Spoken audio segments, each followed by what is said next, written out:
Hello. Hello.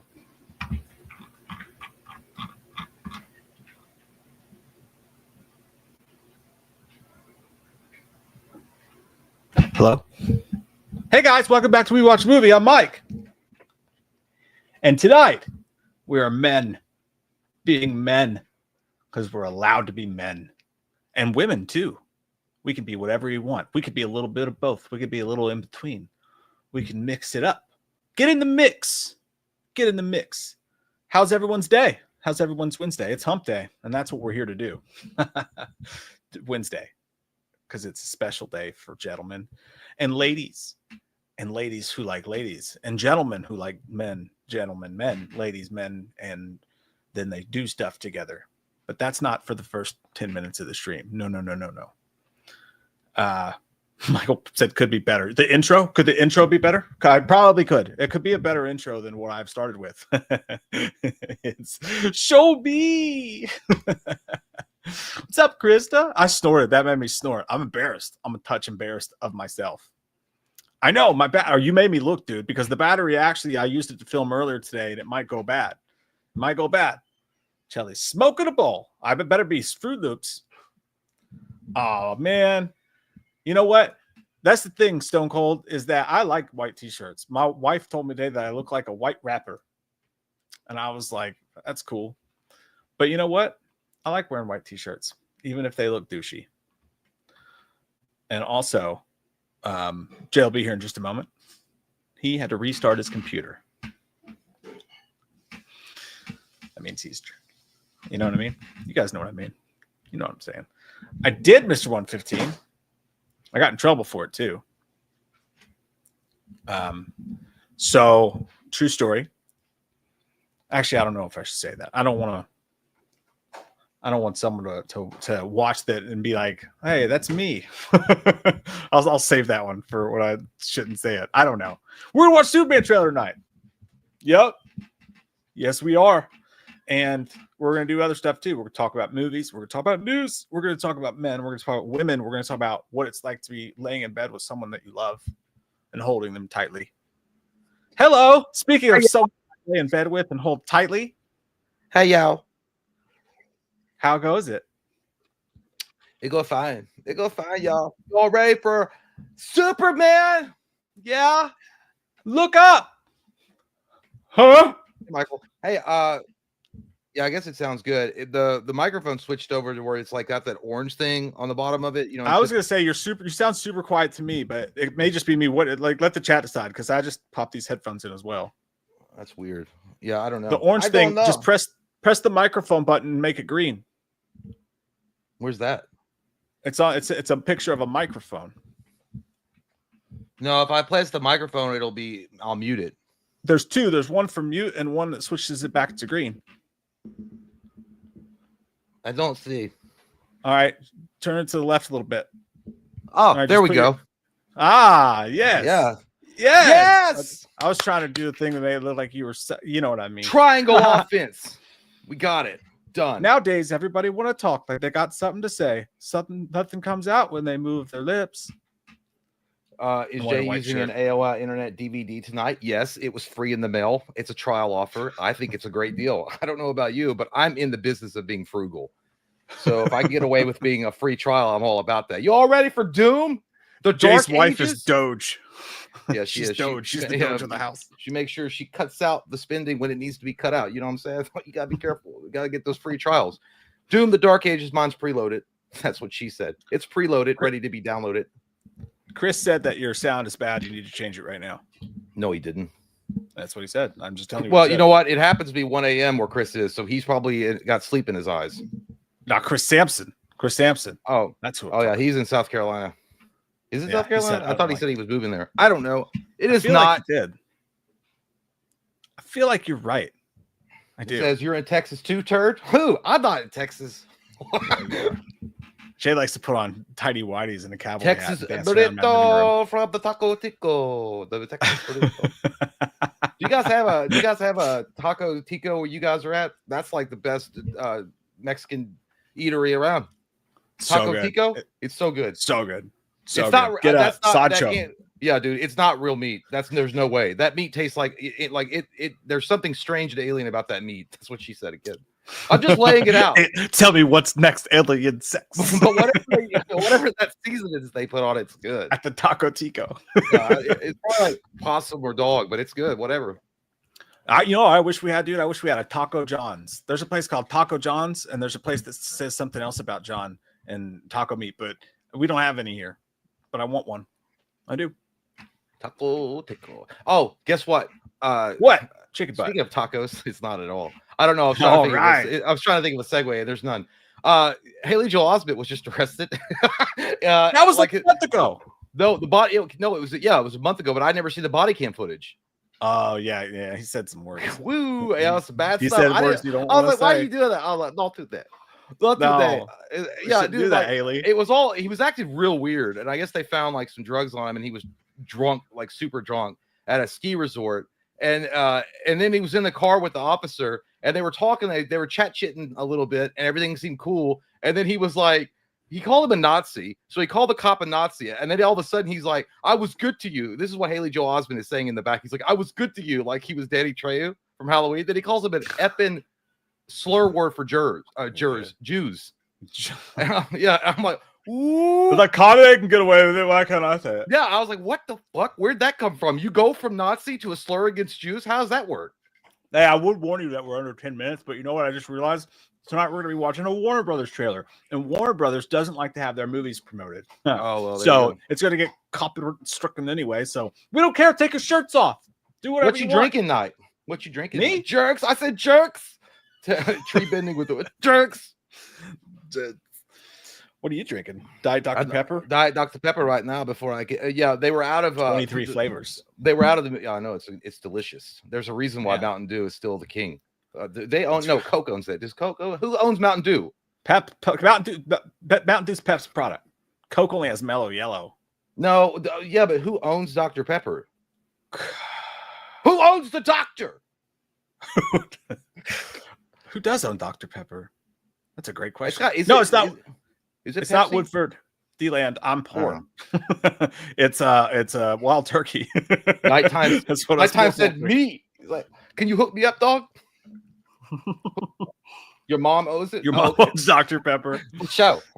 She's the nurse. I wish I could get some royalties of that. Hey, women can be doctors too. There's no reason to be Pepsi. Sexist. Thank you, Chris. None. Chris. Don't do it. RC Colas. But RC Cola, like you pretend RC Cola is good. Like you're I love RC Cola. But then you taste it, it's just flat Pepsi. Royal Crown.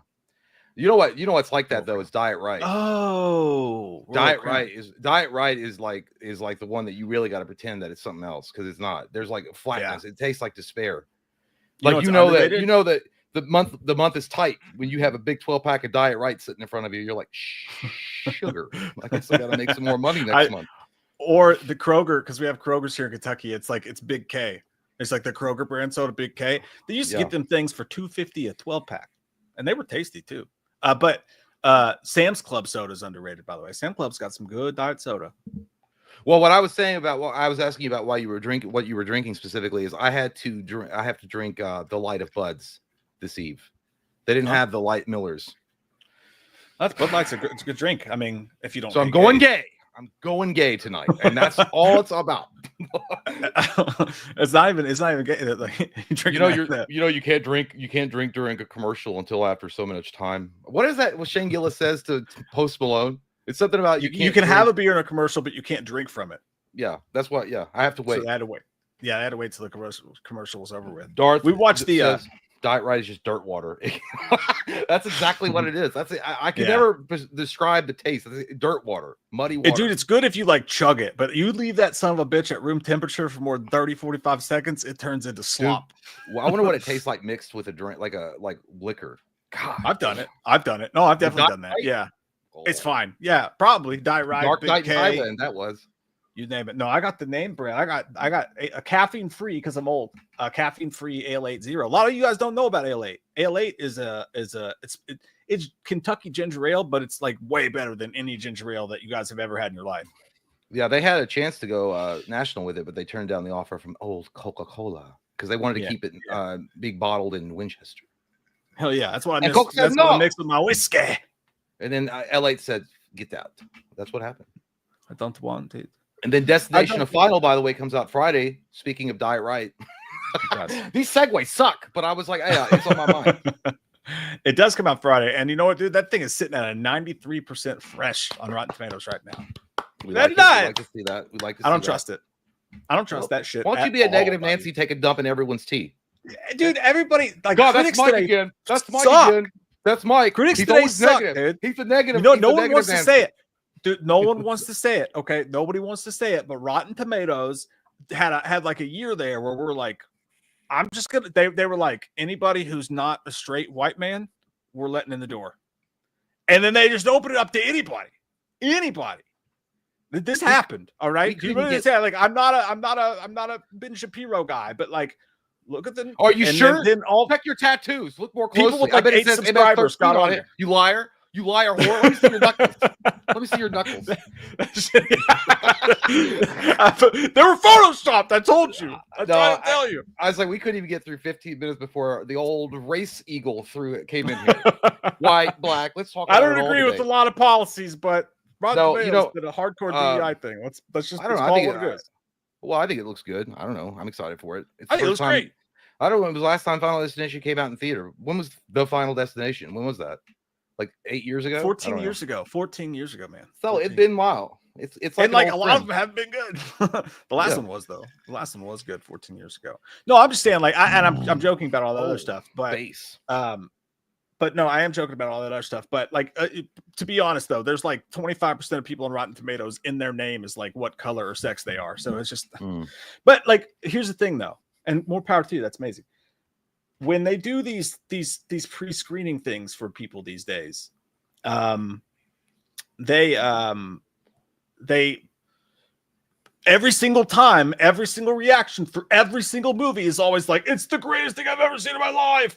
It's the greatest Final Destination movie ever. It's the greatest Mission Impossible ever. It's the greatest, like, you know what I'm saying? Yeah. So like, you really can't trust those early reviews as much as you'd like. I don't care. I'm going to go see it anyways. But I think it's dangerous, in my opinion, because it sets the expectation up here when truthfully the expectation for a Final Destination movie is probably just fine right here. We don't need it to be great. A lot of those critics, Mike, are just poor old critics that are trying to keep their red carpet access, you heartless bitch. They've got to give it a good rating. By the way, Mike and I had a whole discussion on that and the comings and goings of people like Randolph of Grace on the Patreon stream this past weekend. Which we went into that, and that is very. Did you hear what that hussy said? What'd she say? She tell me hated it she on the name of Neve Campbell. That's what she did. What'd she say? There was a rumor going on from some fake site that was like, Neve Campbell's just been cast as Polaris in X-Men. And it's probably BS. She's probably cast in like an animated project or something just as a voice or whatever. But like Grace Randolph came out and was like, everybody knows that's not true. Everyone knows Nev's not very popular right now. And I was like, what? The fuck did that happen? Did I miss something? Because I think everybody fucking loves Neve Campbell. Yeah. Don't they? I think they do. I liked her in Wild Things. I think she deserved an Academy. You liked her in Scream because it's your favorite movie of all fucking It's not. Time. Shut your horse mouth before I put my ZX for life. ZX. Sponsored by Grace.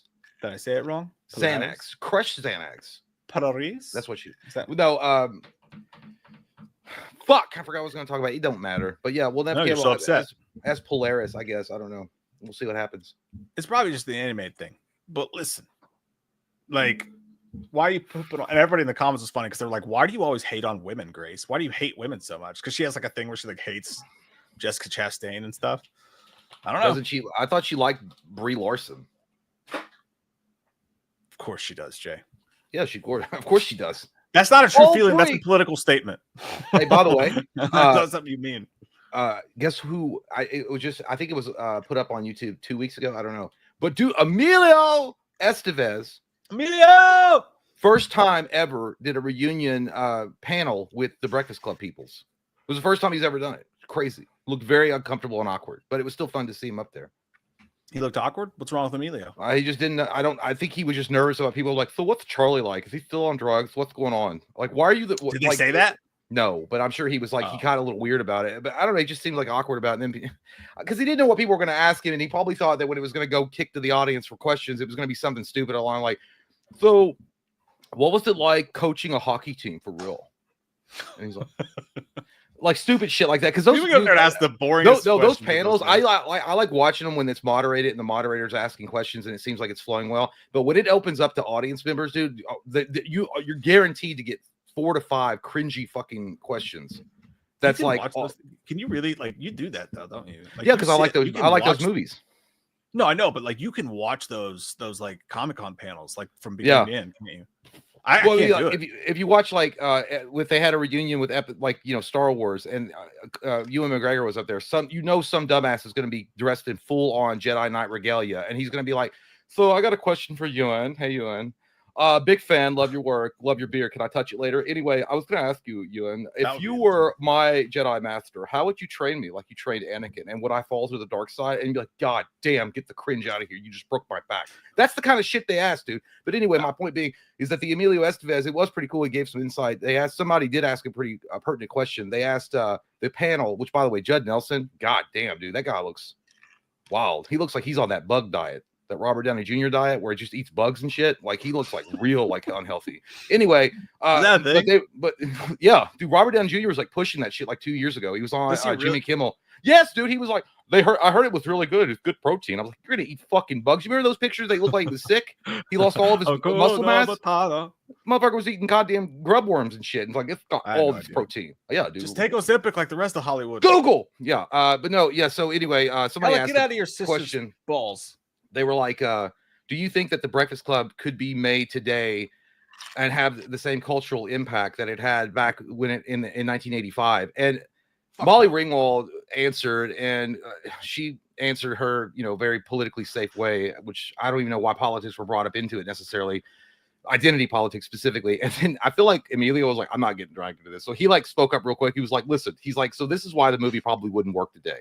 He's like, and Molly Ringwald's had to look at him like, because he just pretty much like sidestepped what she was talking about. And he's like, movies today are concept driven. He's like, back then it was character driven. They were caring more about the story of the characters and how they became what they are. He's like, nowadays, if you were like, hey, it's a bunch of kids in detention, they're like, where's the monsters? Where's the car chase? Where's the explosions? And they would just tell you to, fuck off. So they wouldn't make a movie like that because he's like, it's all about concept rather than character stories. They do those movies. It's just that the studios don't do those movies unless it's about grief and trauma. Like they don't, and it's wrapped in a horror movie. They won't do them. I agree. Well, yeah. I think he's right though. But yeah, I don't know how long it's been since you've actually seen a full, huge movie that got massive reception that was all character story.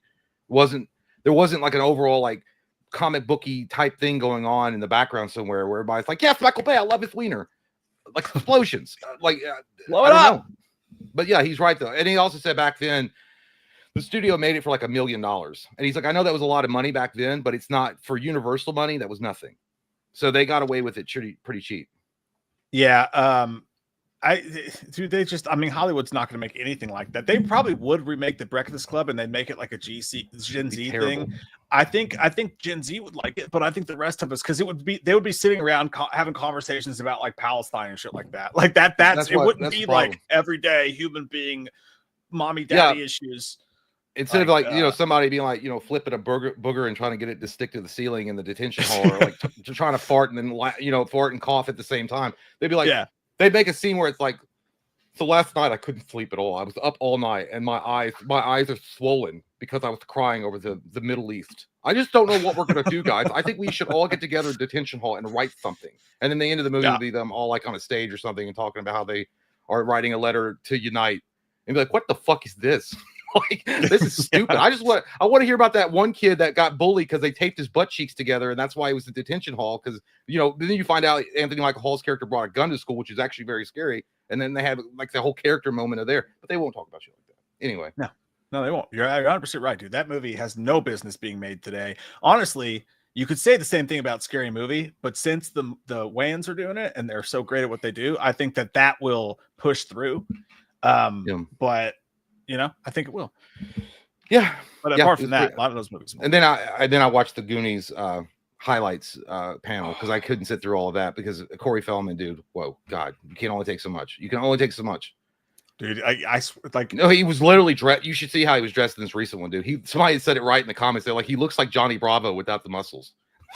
like dude, you're talking about like what is he, like 50-something years old? He had like he had platinum blonde, dyed hair. Hey, don't say anything. That's what we're gonna look like when we're 50 doing this YouTube channel. I'm just gonna say I'll look like Peter Weller. I'll just let my hair fall out and fuck it. My wife's gonna leave me. I'm gonna pay a bunch of blonde angels, as he calls them, to follow me around everywhere while I perform the pop punk that I missed out on in my youth. Have you ever heard of a podcast called Jim and Them? Nope.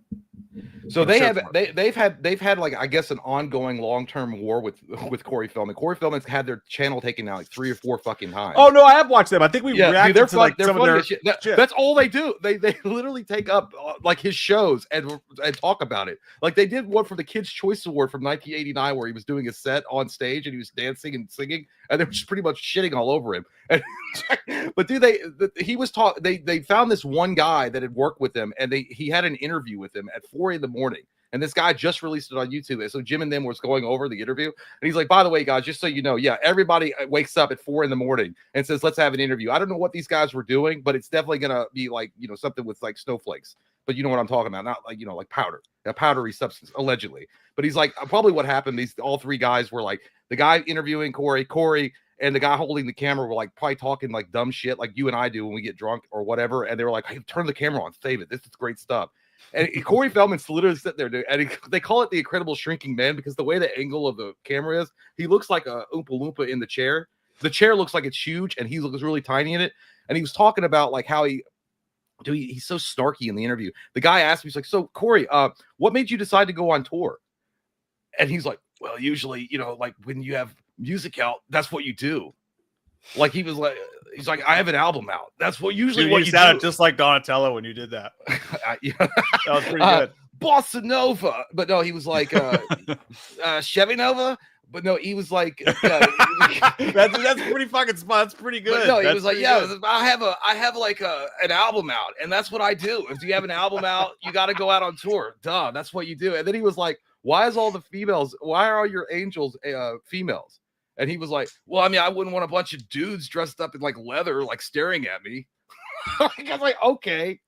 I was like, it was a dumb question, but it's obvious why you have a bunch of chicks that are like hot, that are your angels. Come on, dude. Dude, someone should clip that interview and like every time he speaks, they should show Donatello. That'd be the funniest shit ever. Yeah, because I could hear it. Like when you say it, I could hear it. Dude, the Turtles panel, they had that too. They had the Turtles panel, but I don't think he only showed up to one in 2020. Dude, it was really awkward that day. I admire his stick-to-itiveness. I think he's insane, but I admire that he refuses to let go of that rock star dream, man. And like his fame is allowing him to just hold on, kind of like, you know, a couple Michael Myers videos are allowing us to hold on to this YouTube channel. Like his fame is allowing him to just hold on a little bit to those to that hope of it, and like he won't give up, man. I do respect that, but I think it's crazy. Well, the thing is about him is I mean, I know that some wild shit happened to him when he was a kid stuff, and I probably screwed him up. I think that's what happened. I mean, you know, any child star like that got that famous that quick, way to make it gonna have some major issues later on. And then, you know, and he clung to like a humanitarian like Michael Jackson that loved all children and would never do anything. That was his hero. He didn't. I mean, he was found not guilty. But anyway, the thing is about the Turtles reunion. He was only in the 2021.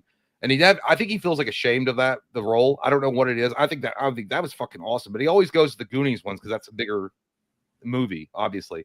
But one of the more recent Turtles reunions they had pretty much everybody there. They had the April O'Neil from the first movie, Judy Haig, and then they had the chick that played her in the second movie, and that chick was, dude, wasted. The April O'Neil from the second and third movie, wasted. She had to have, and I do it too. It was like she came out on stage, somebody was helping her walk to her chair, and I was like, oh, maybe like, you know, she got hurt or something like that. But as soon as she fucking opened her lips, you're like, okay, it's a hell of a drug. But it sounded like Adderall.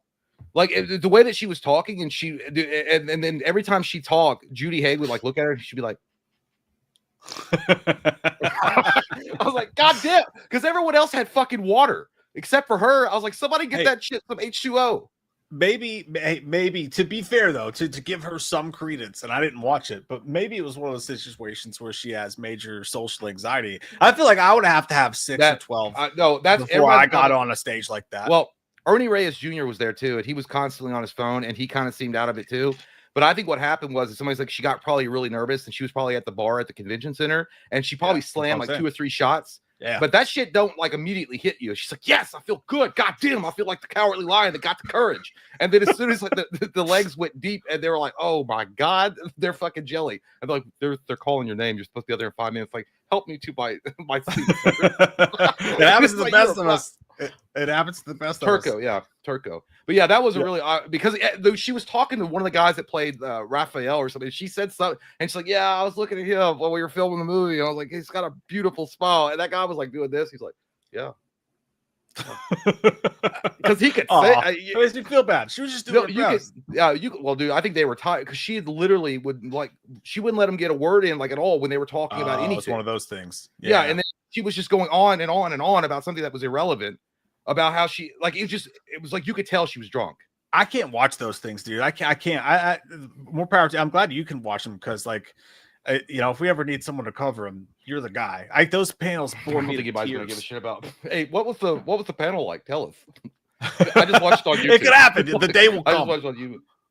The day could come. For those of you waiting for us to watch the Superman trailer, we'll do it at the 1 hour mark, exactly the 1 hour mark. We want to give people a chance to file in, get off work, get home, stuff like that. We'll do it. We'll do the trailer. You haven't watched it, right? You haven't watched the Superman trailer? No, that ain't me, dog. Yeah, I'm scared. I'm scared to give our honest thoughts on it because, like, what if we don't like it again and everyone yells at us? Maybe. Actually, I don't care. Destroy Superman. Before we do the trailer, though, tell us in the comments, like, what did you guys think about the Superman trailer? Let us know how they're going to spoil it. Yeah, don't tell us anything that happened. Just give us a general brush. I don't know. I hope it's good. I hope it's good. But here's what we have to make. We make a deal. No matter what happens, when we watch it, and then after it's over, and we're giving our thoughts and sharing it with the crowds, we shall not mention the name of Snyder of Zack. I make a promise to myself. I will not mention the name of Snyder. I won't do it. I've been over it for some time. I thought you had to go to the thing. No, they don't need it. Jelly Bean says she has to see it. Stacey says I fucking loved it. It made me cry. Nighttime says. Didn't watch it. It made you cry? It made you cry? You big baby? You big wet-head? I'm kidding. Dude, really? That's crazy. Good. Hey, baby, Pearl, it's fucking awesome. Now you're hyping it up. Pearl killed Superman. I knew it. Goddamn Pearl. Pearl Hiring Services. That's what they're called. Superman Pearl Hiring Services. That's that Tim. Do you remember Pearl Hiring Services? Oh yeah. Yeah. You have to sign up with Pearl and they get you a job as a fucking customer representative at that one place we worked at with voice calls and shit. That's more like it. He cried, then he nutted. That makes more sense. He was crying while he was nutting. I'm like in my youth, I was like Wayne from Wayne's World. He's like, let's just say I have an extensive collection of name tags and hairnets. I knew exactly how to work a temp service, man.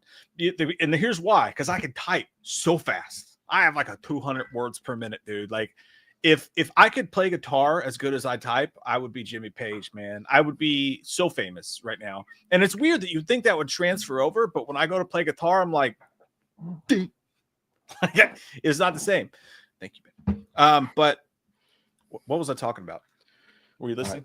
Yeah, the temp services. You fucking liar. Oh, yeah, that's what I would do. I'd go in, and one of the first things they do is they give you a... right there. Look.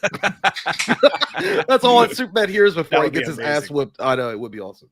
No, but they go in, you fill out your resume and stuff, and you're in this stuffy little room, and then they sit you in front of a computer.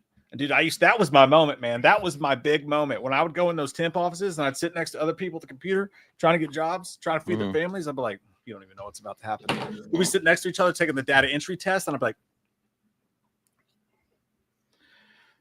and they'd all be like, wow, how do you do that? And I'm like, it's just something, it just comes to me, dude. Watch this. One hand. You know, like some people are just born in life that have a gift, and I don't mean to brag, but I just accept those abilities that I already have. You know what I'm saying? And I'm tired of living down here, and it's time we start living up here.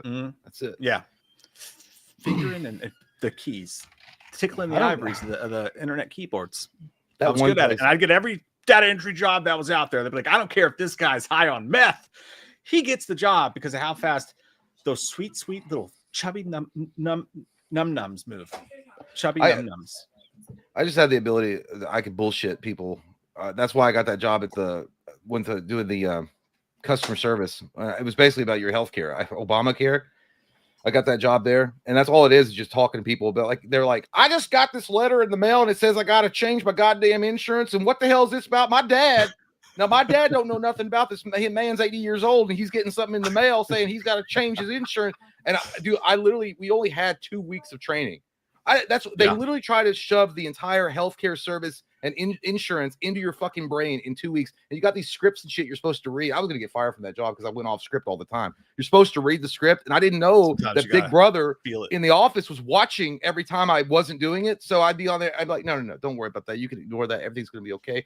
We don't want you to lose any kind of confidence. I would just say, oh, this bullshit. Then I get a call and they're like, could you have Jonathan come up here for a moment? Which is upstairs in the office. I'm like, what's going on? And he's like, we were monitoring that call, and you're not supposed to go off script. Obviously, if there's something that you don't know, you escalate. I'm a human being. I'm not a meat popsicle. And I'm like, you're right. I'm sorry. And then I just called into work until they were going to fire me because I was like, fuck this. I can't. That was one of the worst jobs because you got to be on script, and it was like I hated it. Dude, I met Katie at Gall's, which is my wife. I met Katie at Gall's, which is it's a police like warehouse superstore. Like the policemen and the firefighters and all that shit will call in and order like their lights and their belts and shit like that, and their tactical pants and things like that. And they had a special going, and they were like, all right, sell this extra flashlight. Like if you spend so much, then you get this extra flashlight for like, it's like a $60 flashlight you can get for like $10.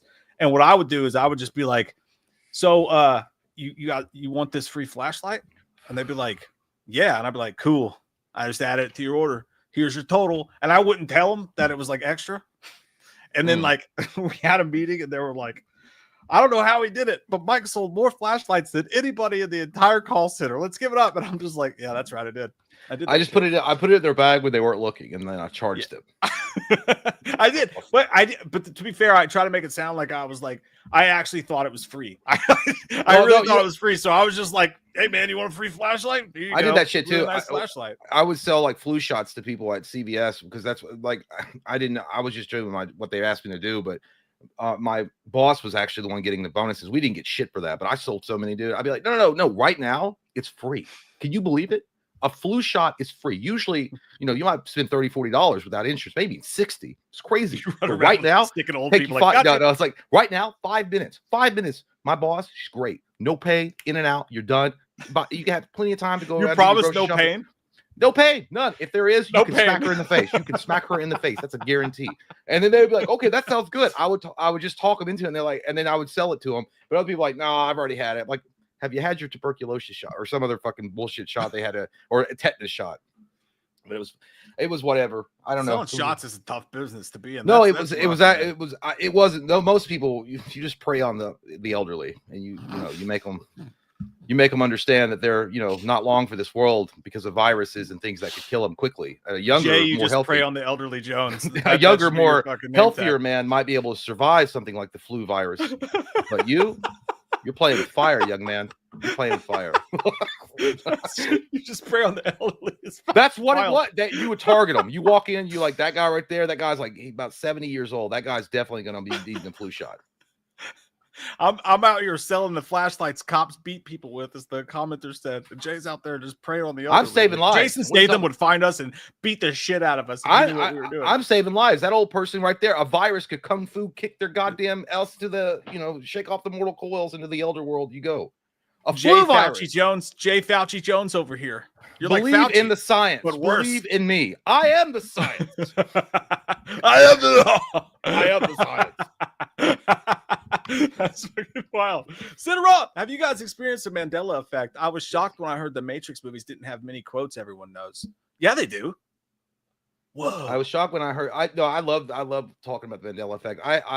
We talked about a little bit the Bernstein Bears. They were never the Bernstein Bears. I don't know where that came from. That was always a shock to me. The Fruit of the Looms thing with the cornucopia.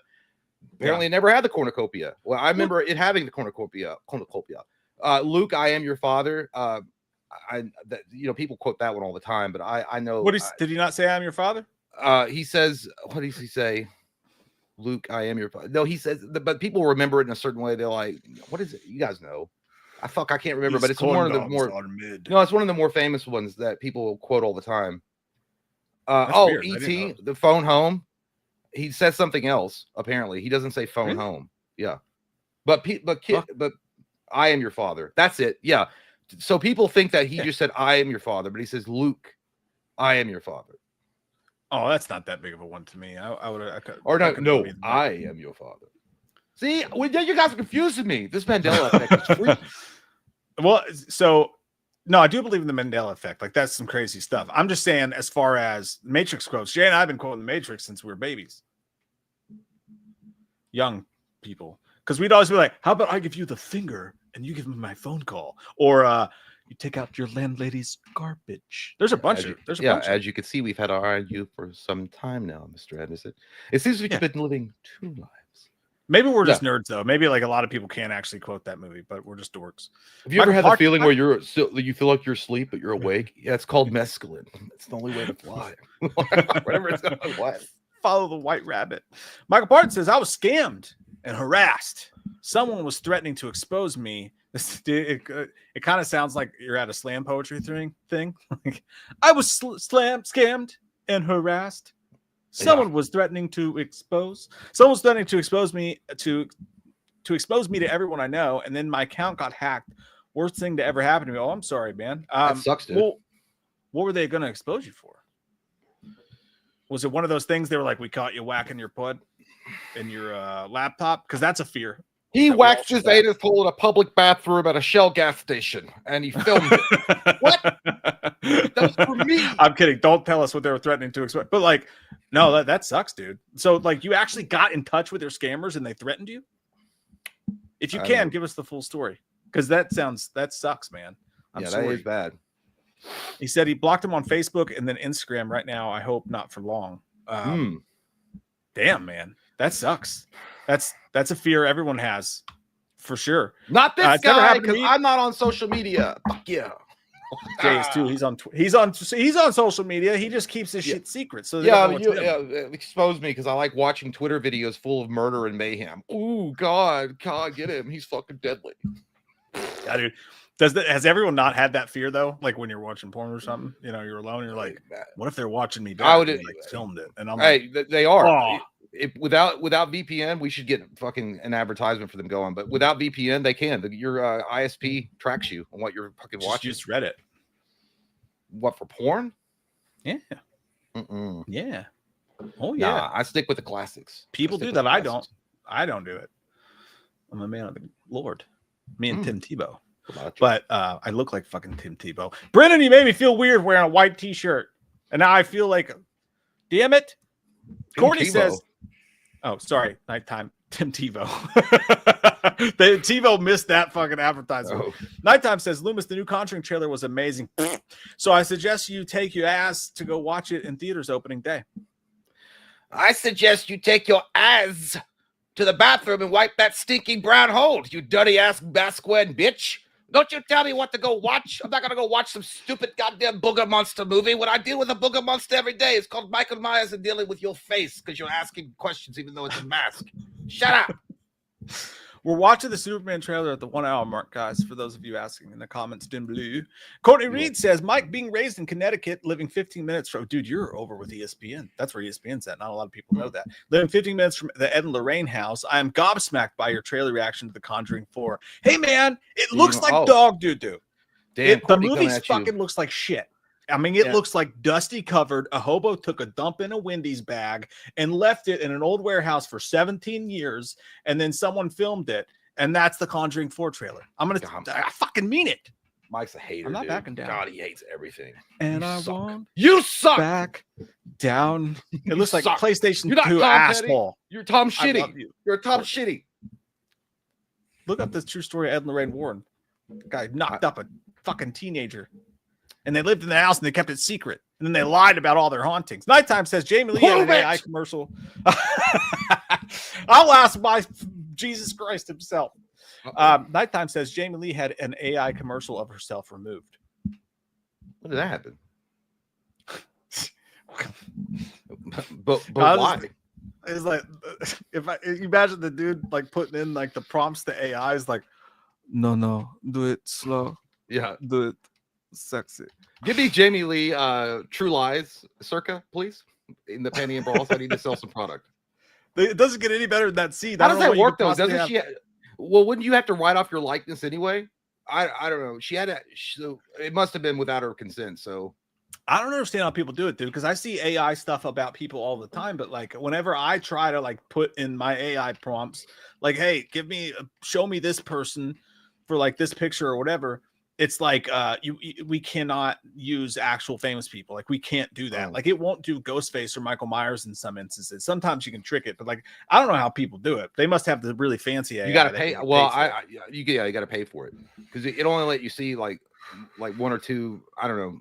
Pictures or something. Well, like Gemini or like if you use Gemini or there's a Microsoft AI image generator, you can do it till the cows come home, I think, but like it won't do any known characters. So you're like, and half time it fucks up and makes something dumb. You'll be like, show me Michael Myers killing Laurie Strode, and it'll be like, here's a ham sandwich.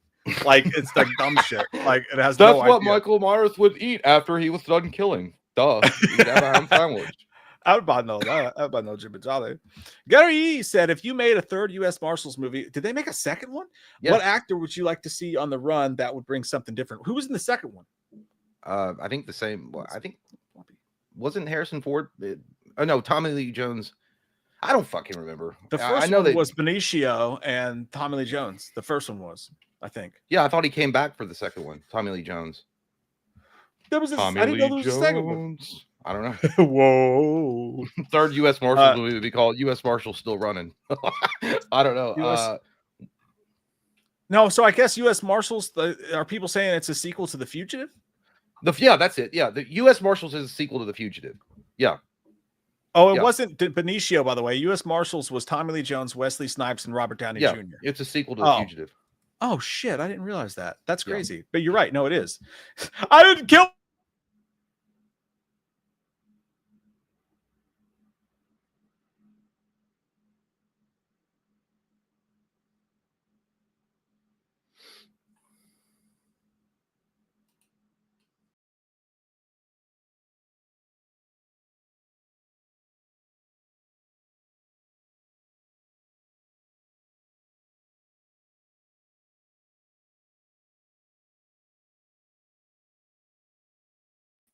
The internet's back.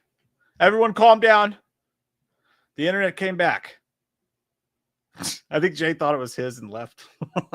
It was mine because my internet literally took a dump. Can everybody see me and hear me? Can you feel me? Warner Brothers was like, not today, motherfucker.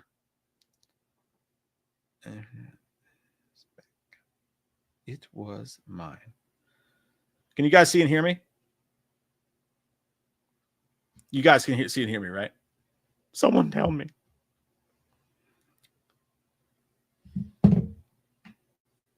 We're good? So you guys can feel me? See me? You guys good? Okay, so we're good there. My internet took a dump.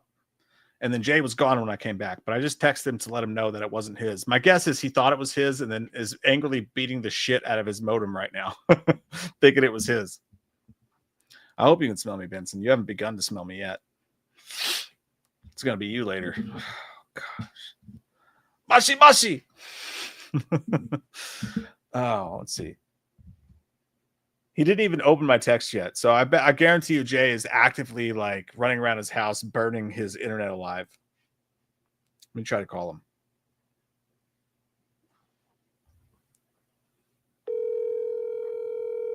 I got real scared that I showed his phone number for a second. Hello. Hey, we're on the live stream right now. Everybody can hear you. Just so you don't say any of the disgusting things you usually say about everybody in here every time I call you. Oh, okay. I'll mute it. It was my internet, not yours.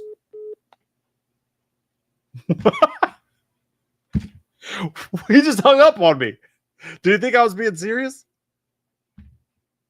Calling him back.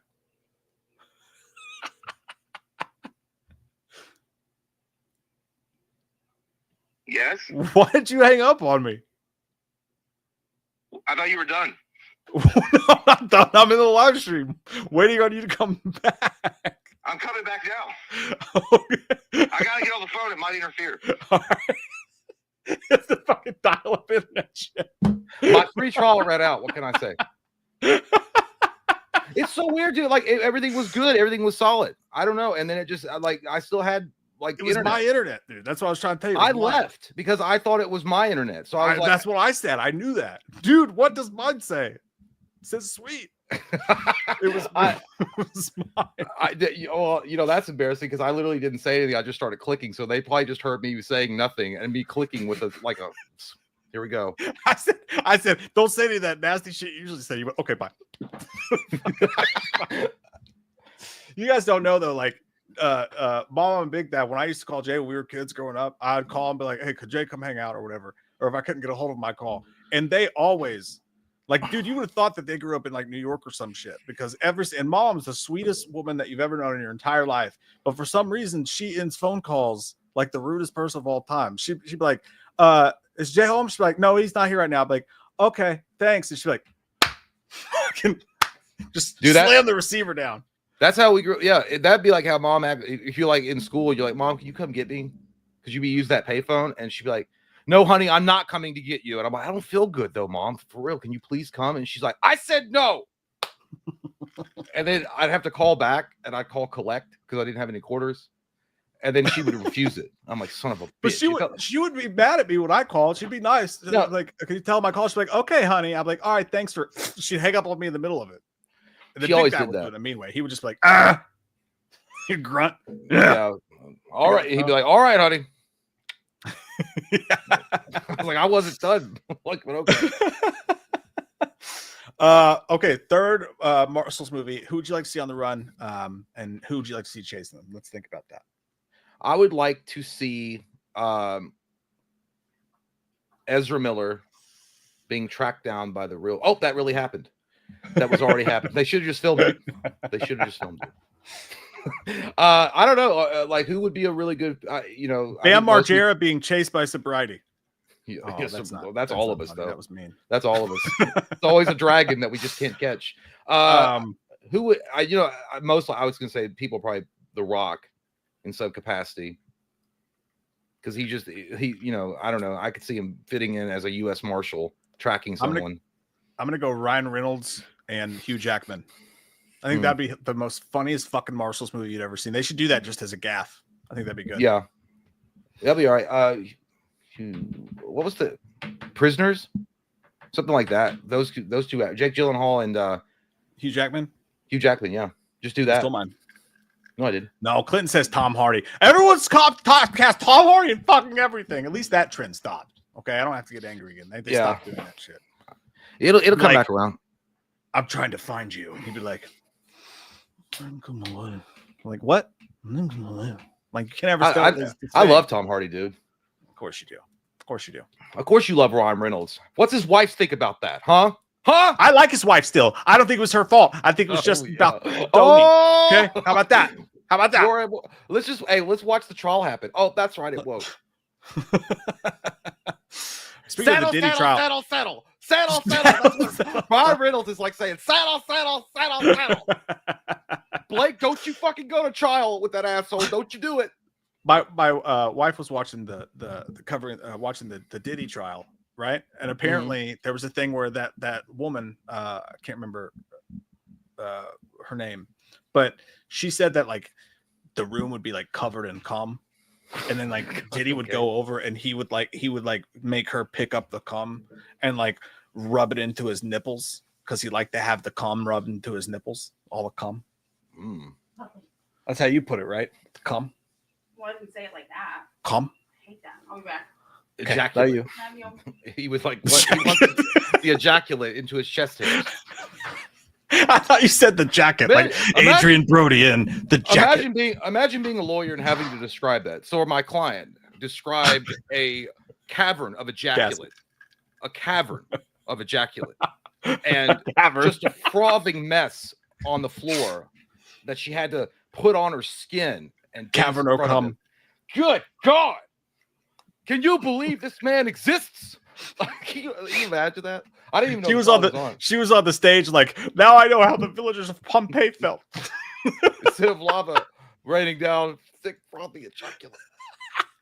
Feel that. Does that feel like a cock to you?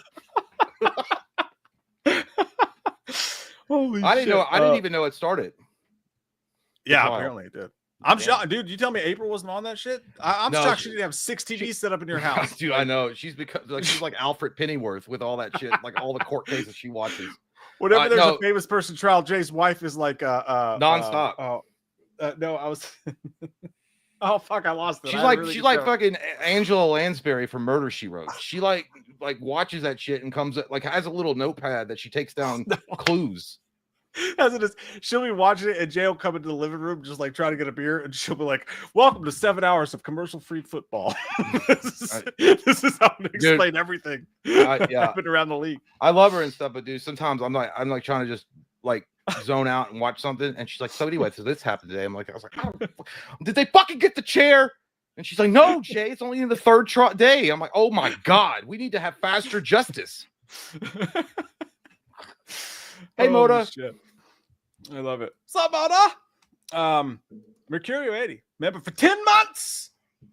We'd like to see it, Mercutio. The Superman is really quippy. Oh, so he's trying to be Deadpool. Okay, well, it's a ripoff. I don't want to watch it. Not everybody can be Ryan Reynolds. I want to see if they put, if any of that, well, they're not going to show in the trailer, but if his, where they were saying that these extraterrestrial monkeys were the ones that were writing bad shit about him, and he was sad that he was getting like made fun of on Twitter and like social media. I want to see if they put, they won't. I mean, but I don't think James Gunn has come out and denied that that's in the movie.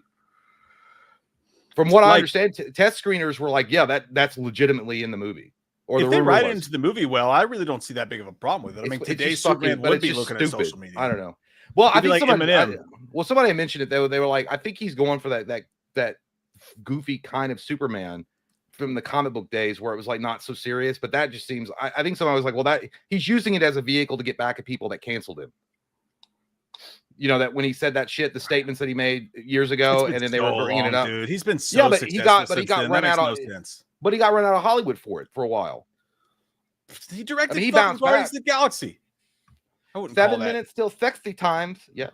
Mm-hmm. We're gonna watch the trailer at 1 hour for sure. Totally done. Said, Mike, I want you to sneak over to my house, climb up to my window, tell me I'm a tease, and then I show you my fuzzy man jiggers. Well, I was watching The Exorcist on TV, and got me thinking about our relationship, turd. Love you too, buddy. He's going to get one of those chainsaws that he had and go after your pubic patch. Like, how long has it been since you've maintained? This garden patch is out of control. Speaking of which, the next one is for you, by the way. I got to tinkle. I got to refresh my spritzer, and then here in a minute, we'll watch the trailer. What? Isaac says, I smell fuck butt. Were you watching the Diddy trial? What is this? Someone's butt here's been fucked. We're at Spinneroth at 6:42. Was quoted as saying, I smell funky butt. I mean, fuck butt. I'll be right back. Where are we at? 6:42. Oh, God, get it out of here. Spinneroth. I got it. I found it. Fucking gross. Dude. Shut up! Nasty. Loomis, tell Jay. Oh, by the way, thank you, Cineroth. Says Loomis, tell Jay. Shut the fuck up! By the fucking way. Just go home.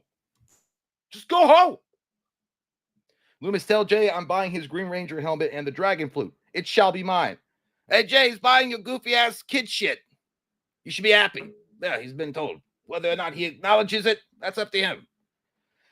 Yeah, I'm not selling that stuff. Well, maybe not. I don't know. I haven't thought about it yet. But I am going to definitely downgrade quite a few things in here. You guys saw the Patreon. Some of you guys saw the Patreon video where I did a little walksy toursy of my collections. But I am going to downgrade it. So, but by the way, that Green Ranger helmet, you can get that. That was cheap as shit. That's the cheapest thing. That was like $12 on Amazon. It's just a plastic little thing. That's what she said. But it's a plastic little helmet. Michael, thank you so much. Have you guys been scammed before? Yes, it was called my ex-wife. Yes, I have. But as far as actually scammed, dude, this is when back in the days of Halo, I wanted someone to boost my account because I couldn't get to level 50 because I sucked, and I wanted someone to boost my account, and I gave them $10. So fucking stupid. I gave them $10, and they ripped me off, and they didn't boost my account. So I guess that counts. That happened. It did. I'm not proud of it. I don't know about Mike, but I've definitely been. No, that was scamming, and my ex-wife for sure. But Chris Sampson, thank you so much, says, hey dudes, who are the talented actors of Gen Z? How would Wahlberg excite kids for summer vacation? What would Loomis do if he had to counsel O.J. Simpson before the killing of Nicole Brown Simpson? Holy shit, Chris. Those are loaded questions. Who are the talented actors of Gen Z? I think that the chick that plays Wednesday Addams is a really good actress. What's her name? Whatever, I can't remember her name right now. And I think that somebody else. I don't know. I'm literally not familiar with that one kid from Dune is really good. I don't know. And then as far as how would Wahlberg excite kids for summer vacation? Well, that's a Mike question. And what would Loomis do if he had to counsel O.J. Simpson for the killing of Nicole Brown Simpson? Well, I would probably counsel O.J. in the same way that his lawyers did. It's like, hey, O.J., listen to me. For the glove, when they ask you to wear it, don't take your blood pressure medication. So your fat hands won't fit in the goddamn glove. It's smart. It's sexy. It'll get you off. That's what we'll do. And you know what we're not going to do? Have you on the goddamn stand. You shut your mouth, OJ, and you drink the OJ. Let us deal with it. That's what I would say. By the way, what's the guy? Timothy Chalamet. Is he a Gen Zer? I think he is. And who's the girl that plays Wednesday Addams? Jenna Ortega. Yeah, those are really. I think they're both like really good actors. And then he asked a question. Chris was like, "How would Wahlberg excite kids for summer vacation?" That seems like a trap. Hey, kids, Jesus, you want a body like this? Yeah, you kids want a body like this? I'm best friends with Mel Gibson. You don't get best friends with Mel Gibson by not doing your sit-ups and your crunches and eating your Wheaties. And then you got to finger a girl on a roller coaster because that's the price of admission to being Mel Gibson's best friend. You want to outrun the wind? You got to finger a girl on a roller coaster. Extra points if it's Renee Zellweger. That's what I meant to. Renee Zellweger. By the way, Chris, I totally fucked up your question. He said, what would you do if you had to counsel OJ before the killing of Nicole Brown? It's like, get away from that crazy white woman. She will bring you nothing but harm, OJ. Go back with Leslie Nielsen and make another Naked Gun. Stay away. Stop it. That's what. By the way, you'd ask for Chalice would just be like, stop it. Dude, that legitimately, I didn't know this because when the OJ Simpson trial was going on, my dad watched every fucking day, like nonstop. He might as well have been on the jury. He like tuned in every day. He fell asleep to the fucking thing, and he woke up watching it. And I never really. It was always boring to me. I was a kid. I really didn't pay attention to it until later on. I started looking into a little bit of it, and I didn't know this, but the whole thing with the glove, if the glove don't fit, you must acquit.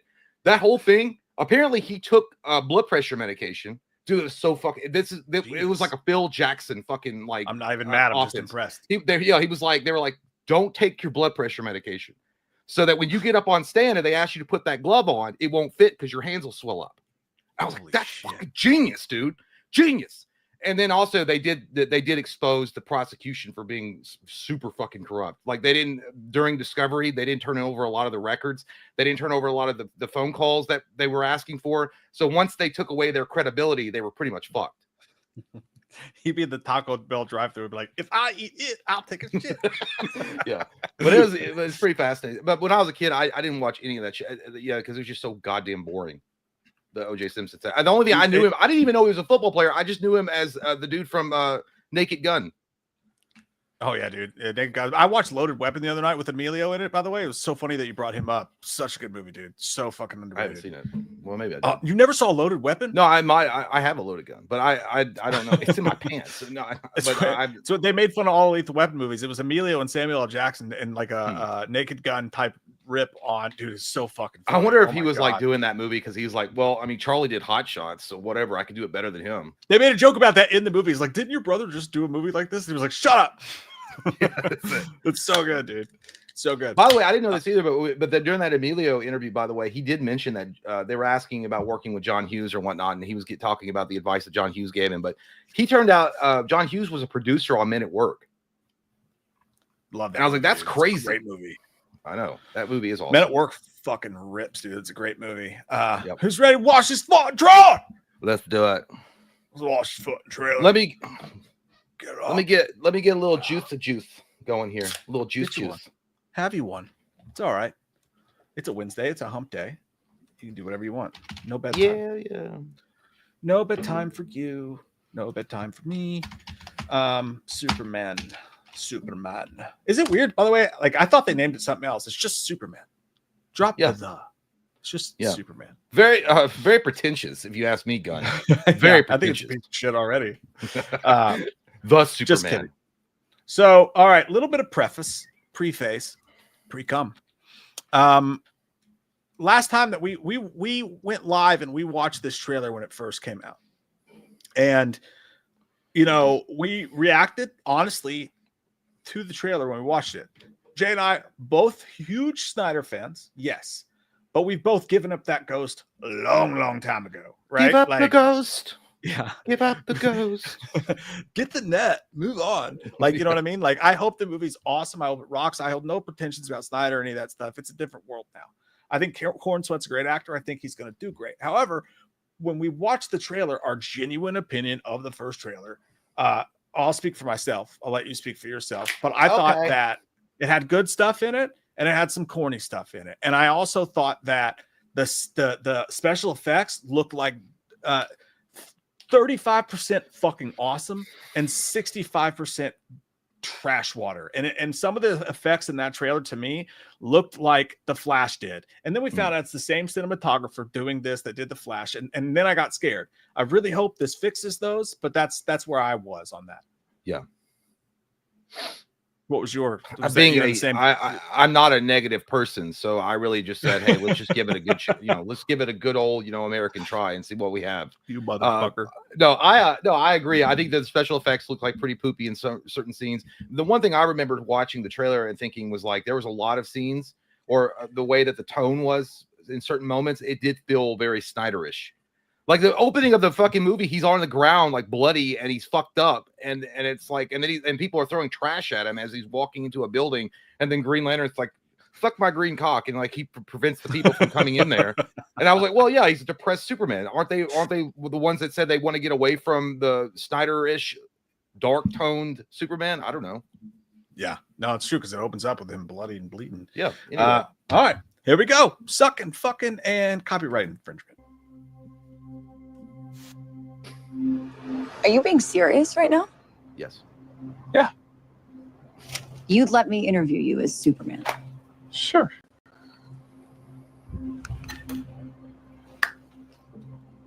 Ready? Sorry. Let's do it, Cronkite. Superman. Miss Lane. Recently, you've come under a lot of fire for what some it's might. A lot of fire, it's a lot. Oh. Today, the Secretary of Defense said he was going to look into your actions. Oh shit. That's funny. My actions stopped a war. Maybe. Not maybe. I did. In effect, you illegally entered a country. This is how you're gonna be? I'm not the one being interviewed, Superman. Did you consult with the president? No. You seemingly acting as a representative of I the wasn't United States representing will cause anybody more except for me. problems around the world. And doing good. I would question myself in the same situation and consider the consequences. People were going to die.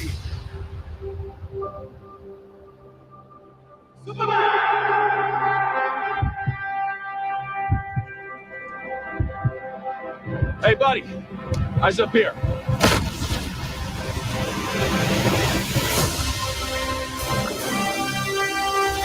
Not bad.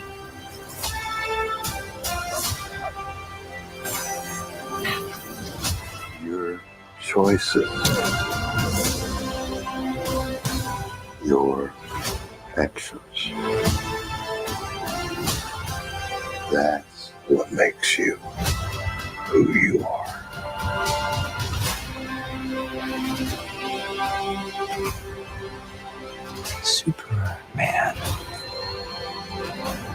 He's not a man. He's an it. He's somehow become the focal point of the entire world's conversation. I will not accept that. I cleaned your boots. I'll go get them for you.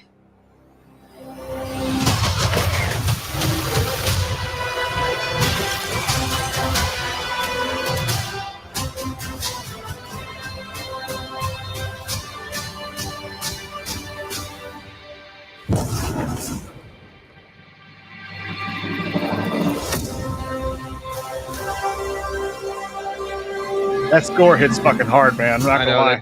John Williams, always legend.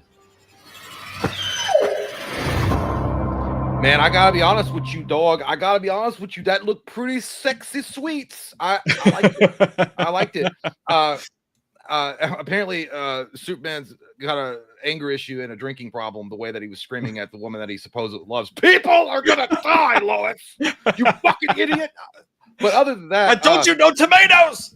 Yeah, I thought it looked pretty incredible, to be honest with you. I really did. The Lex Luthor thing, calling him an it, that was pretty significant because that's how Lex Luthor does see him. I mean, he's obviously extremely jealous of Superman, but he doesn't look at him as any more than just a threat.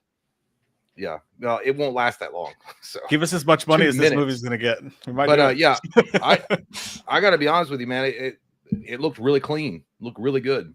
And by the way, someone mentioned the John Williams score. It's always, dude, that is one of the best scores of all. It's in the top 5. It really is. It's in the top 5. You instantly know who that is when that music comes on. Yeah, God damn it. Dude, there was stuff in that trailer that I really loved. And I like that the story seems like, as much as they're so badly going after this whole, like, it's fun, Superman, everyone. Yeah. Fun, Superman's back. Like, I do appreciate the fact that they are inserting some of that, like you said, Dark Snyderish into it. Superman looks like he goes through it in this trailer. Like he gets his shit kicked out of him. I got 2 pair, but like, I like everything I see about the movie. Yeah. Like the story, the movie, all that stuff. Maybe I fear that there might be too few many characters shoved in there. But other than that, Lois Lane seems great to me. I love his relationship with his parents, seems really cool. But as far as the special effects go, man, I got to be honest. There was twice as many shitty sky, awful CGI shots that look like the Flash in this trailer than the last trailer. That's just true. I don't know. I think they cleaned it up a little bit. I don't think it looked as glaringly bad as it did in some of the other ones, than in the first trailer. I don't know. And they got some time that they can do some polish work on it. Who's the guy that did the FX for the Flash and is doing it? I don't know his name. Yeah, I don't know. I recall it was a masculine child. It was a man named Andy Muschietti. That's why I don't know why I'm thinking that. I don't know. Andy Muschietti is well, he directed the Flash, and that's where. Okay, that's what it is. I don't know. I just think it looks like a solid flick. I think someone said it right in chat. They were like, it looks like a good movie. It doesn't look mind blowing. And that's exactly where I am. I think it's going to be good enough. But this movie's got to do really, really well in the theater for DC or for Warner Brothers, for them to start afresh or start anew their DCEU. So not as bad as Flash. I agree. I don't think it looked that bad. There were some, I could see some of the jank in it, but it wasn't like super awful. I don't think it looked like a lazy ass CGI team that Marvel usually employs. No, dude, it's a completely different thing. Like I know that Marvel's bad CGI can be a thing, but like, let me show you like a couple shots. I saw it several times, and dude, whenever it's, I don't know what it is, but they have this. I don't know if it makes it easier to do the shots, right? Like, I don't know if this certain composure or whatever it is makes it easier to make the special effects shots happen. But in the same way they did in the Flash, they are reliant on having this open sky background. I don't know if it's a green screen thing or what for these special effects shots. And every time it looks like someone cut pictures out of a magazine and put them in there. For a movie that costs this much fucking money, that has this much writing on it, commercial, trailer, or none, it should not fucking look that bad. Like, it should never fucking look that bad. And what I'm talking about is, I'll find it. Hey, first off, the fucking, and again, I like the trailer overall, but this shit drives me fucking mad, dude. I don't see how other people don't see it. Why is the dog got to be fucking CG, man? Well, why and does that the dog have to look that fake? In that particular scene, yeah, because I mean, it has to fly around. So, like, unless we're just gonna throw a fucking live dog at their face, I don't know if it's like. But they had to do They that. used to do it back in the day. They did it in the 90s, man. They looked like hired shit. animals and they made the shots work. That dog looks like shit. And hang on, I'll show you exactly what I'm talking. Every time they show Lex Luthor, he looks like Andrew fucking Tate, by the way. But he looks like Moby coming out with a new album. He's like, this is my great comeback. Dude, it doesn't look like he's actually standing there. That looks like a fake fucking shot. Like the dog, obviously that shot had to be, but like I think somebody said it's the lens they use, and it looks like maybe color grading. That could be true. They should stop doing it. There are a million excuses. This is the most expensive movie. Like, why? There are no excuses, dude. It didn't look like that in Man of Steel. It hasn't looked like that in the past. Well, there's no excuse for the movie's VFX to look this fucking to be shitty. fair, Right there. We got to be careful because I don't want to compare this to Zack Snyder because it's I'm just as the last Superman movie. You know what I mean? Yeah. But I will say, I will say that I think that some of the special effects were janky, but I think overall it looked a lot better than the other trailer that was released. I think so, and I don't know. Special effects wise, dude, it looks the exact same to me. I don't see it. Like I love everything else about the trailer, but these special effects to me are an embarrassment. Right here, the dog one. When he was on the bed with the dog toward the end of the trailer, that was because somebody's like, "Is the dog 100% CGI?" I think that was again. The dog's laying on his chest in the bed. You can't hire a fucking poodle. Well, I think that was a real dog, though. I think that was the actual dog. Oh, I thought it looked fake too. This is what I'm talking about. They constantly harken back to the sky. I think it's easier for them to do their version of VFX. I think the cinematographer might be one trick pony guy. Like, it's the only way he can do the special effects. And the ground looks like warped, and it looks like a bad video game, dude. Like, this looks terrible. I think it's one of those. I think it's also, if you look at, if we're going to bring up Snyder, I think that when Snyder used his color grading, which was a darker lens, or the grading was darker and a different type of lens, maybe he did that in a way to hide some of the effects that he knew wouldn't look great on a bright open sky. And speaking of Snyder as well, by the way, well, I mean, the sky didn't look like that in his fucking movies. But speaking of Snyder, did you notice they did a lot of those jump cuts, just like Snyder does, those quick zooms? Some of this like looked like a Snyder trailer, by the way. But somebody this shot, by the way, fucking badass. That's awesome. Love that. So Stacy's saying, look up the cinematographer, far from a one-trick pony. I don't know who it is. We'll find it. We'll find it and look at what he's done, because that is like this shit. Dude, that looks like garbage. That looks like CW fucking ass. Is that guy sitting in a green screen chair? Like, what the fuck, man? That's Mr. Terrific. It's sitting in a chair that he made. I get he's actually sitting in a chair, but like, dude, he made that he's got the ultimate gaming chair, and he made it with his own fucking hand. Mr. Terrific is a cool character. I'm actually interested to see him, but I don't think that, I will say this straight up. I like the actor that's playing Guy Gardner. I can't remember his name. The actor that there is portraying him. But personally, I never liked Guy Gardner as a character in the comic books. I thought he was annoying as fuck, and I hate his bowl haircut. He just looked like an asshole that picks his nose and smells his farts. I don't like that guy. I don't know what comic accurate, but it does look bad. I feel like they could, dude, that hair looks awful on him. But I would have rather them pick Jon Stewart up, or just give me Hal Jordan, or Kyle Gardner.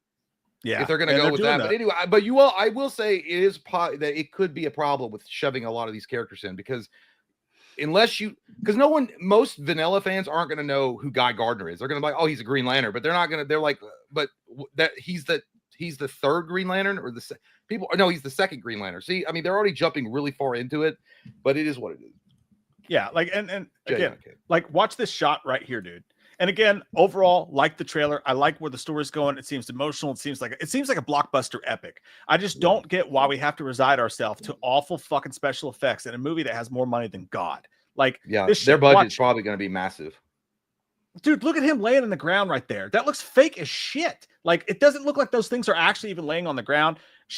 This looks like a Dreamcast. Our butts in the face. This looks like a Dreamcast fucking video game, dude. That's janky, and like, it's too close to the camera. It's too far from the camera. There's this weird 3D effect. Like, he's coming so hard. That's a painful poop right there. Oh my God. That's He's what. gonna get That's him how Diddy was screaming to rub the ejaculate into the chest. I really do like the stuff with the parents so far, though. That shot was cool. I think that was good so far. I think what it is they wanted to make sure that the film looks a lot more bright and out. Like I don't know, like something as far removed from the Snyder as they can.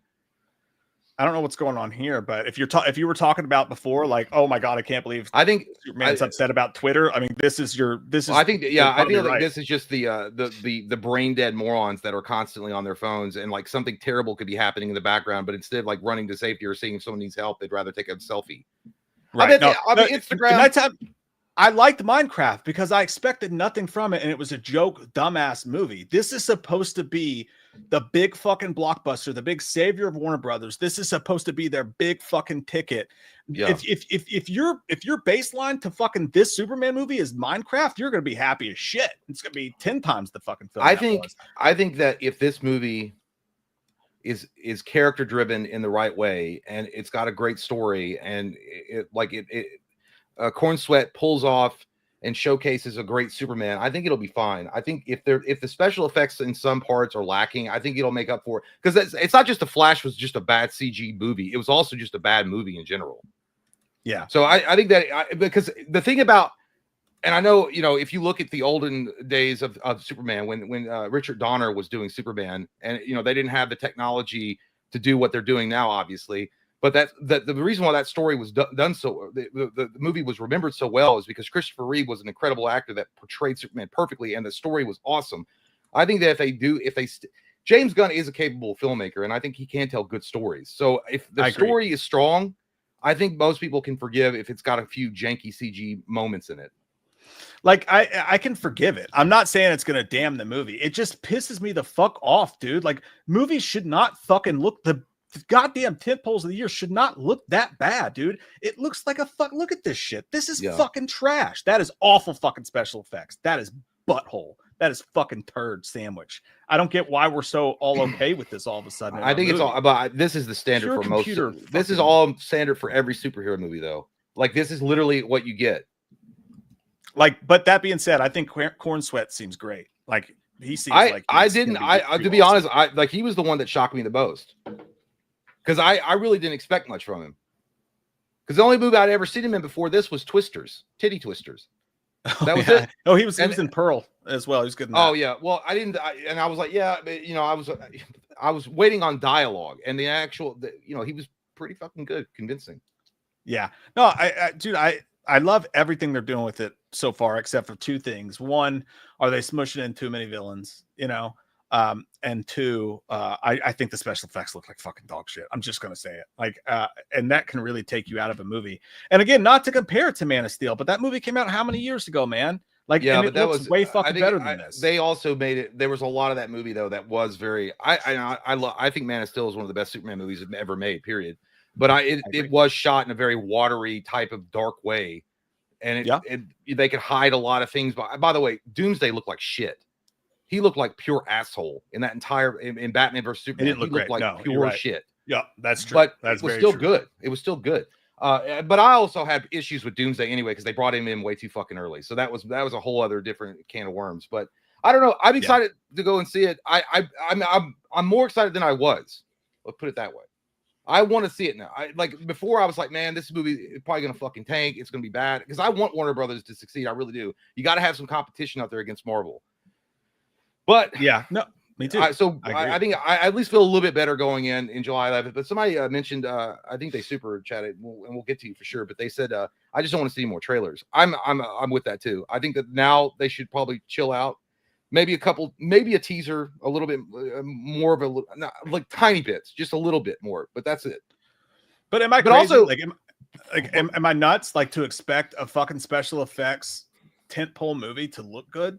Like, I mean, fucking, how many years ago did T2 and Jurassic Park come out? Like, I think it's insane that we settle for this fucking PC graphic bullshit. But you have James Cameron, the #1 director of all time ever.